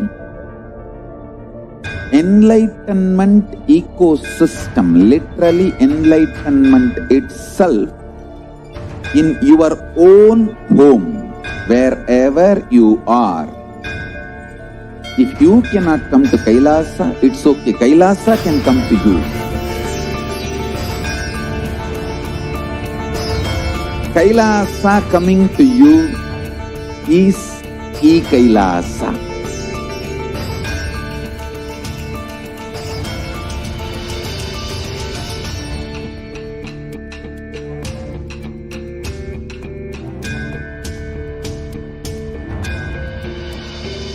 I will revive Hinduism. I am a Hindu revivalist, not by any revolution, but by evolution.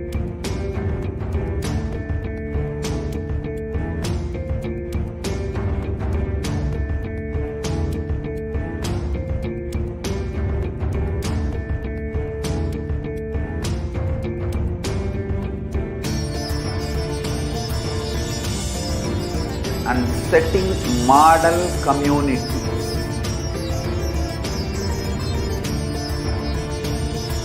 Kailasas, enlightenment ecosystems, Sarvanya Peethas all over the world.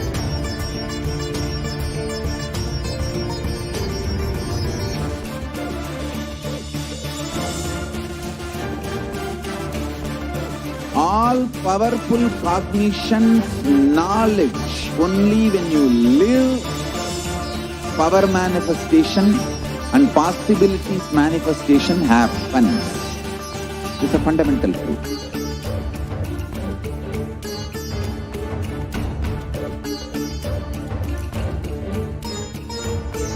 Hinduism cannot live exclusively as one sampradaya. No. All sampradayas of Hinduism is an ecosystem.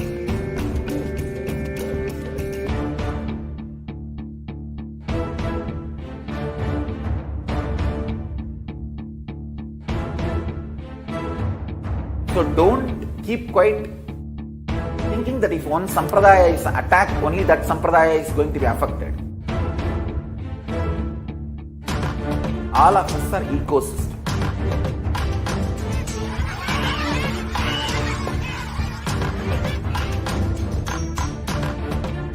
I invite all of you to get involved and enjoy Hinduism by the principle of Dharmo Rakshati Rakshitaha. When you protect Dharma, Dharma protects you. We will make the whole planet flourish spiritually. The spiritual prosperity will happen to the whole planet.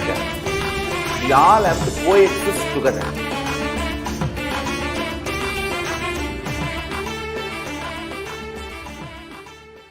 There are some great spiritual sciences unique to Hinduism. Subtle, otherworldly, but definitive sign. Manifesting the cosmic beings in Archavatara, deities in Nijavatara, living incarnations is possible. Understand? Kriya Pada of Vedas and Agamas elaborately explain the whole science of making the cosmic beings manifest in Archavatara, deities and Nijavatara, living incarnations, both. During the Bhava Samadhi Darshan, literally those cosmic beings manifest through his body. Just like how they manifest in Archavatara, deity, they manifest in Nijavatara, Pratyakshavatara, and give you all the boons you ask, bless you. You see, each God is an independent intelligence to lead you to enlightenment. Each God is a bridge for you to achieve the Shivatva, the ultimate Shiva consciousness. Krishna is the bridge for you to achieve the Krishna consciousness. But Shiva consciousness, Krishna consciousness, all consciousness is one and the same. Ultimate consciousness only. So that energy itself completely expresses.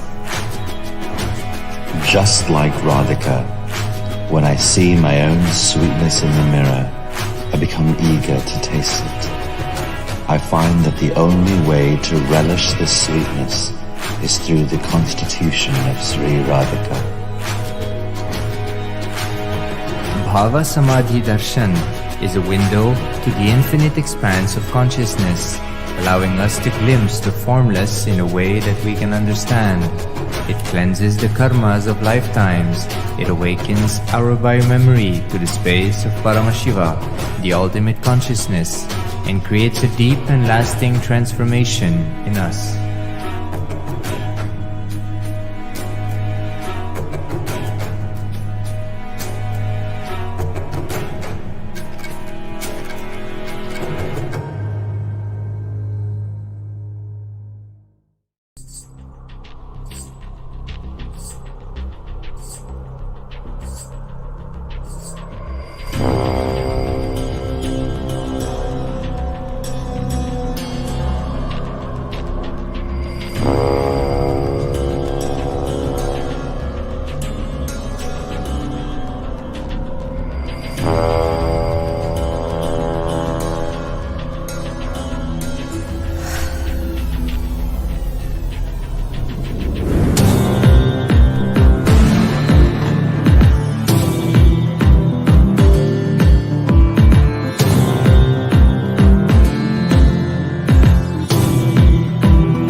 most easiest, most powerful, most inspiring, most exciting way to connect with life as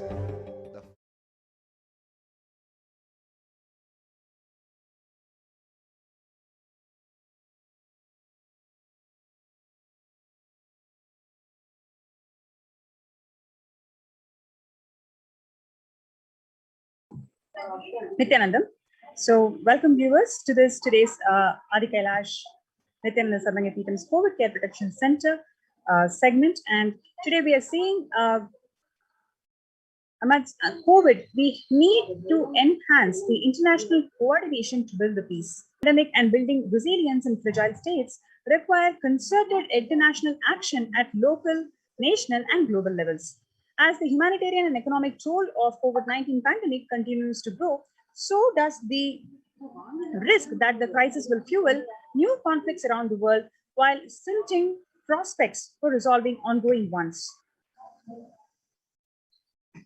For the first time since 1945, the entire world is confronted by a common threat, regardless of national, ethnicity, or faith.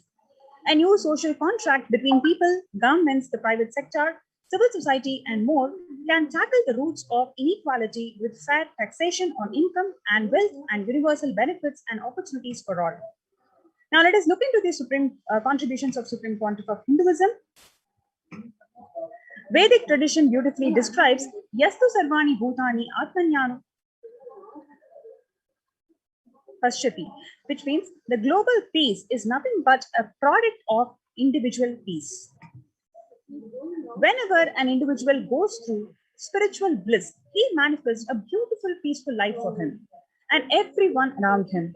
If he is powerful enough, he moves the whole city and manifests peace. He is more powerful, he moves the whole village or if not whole, it's the whole country itself. If he is powerful enough like incarnations, he moves the whole world and manifests peace for them. The individual's bliss is a source of global peace in the level of Om, the microscopic and macroscopic. Whatever level it may be, understand, whatever level it may be, it's the global peace, which is the byproduct of individual peace. Now let us see how the global peace can be achieved simply by aligning our inner spaces to be in a space of Shanti.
Shiva. Only He exists.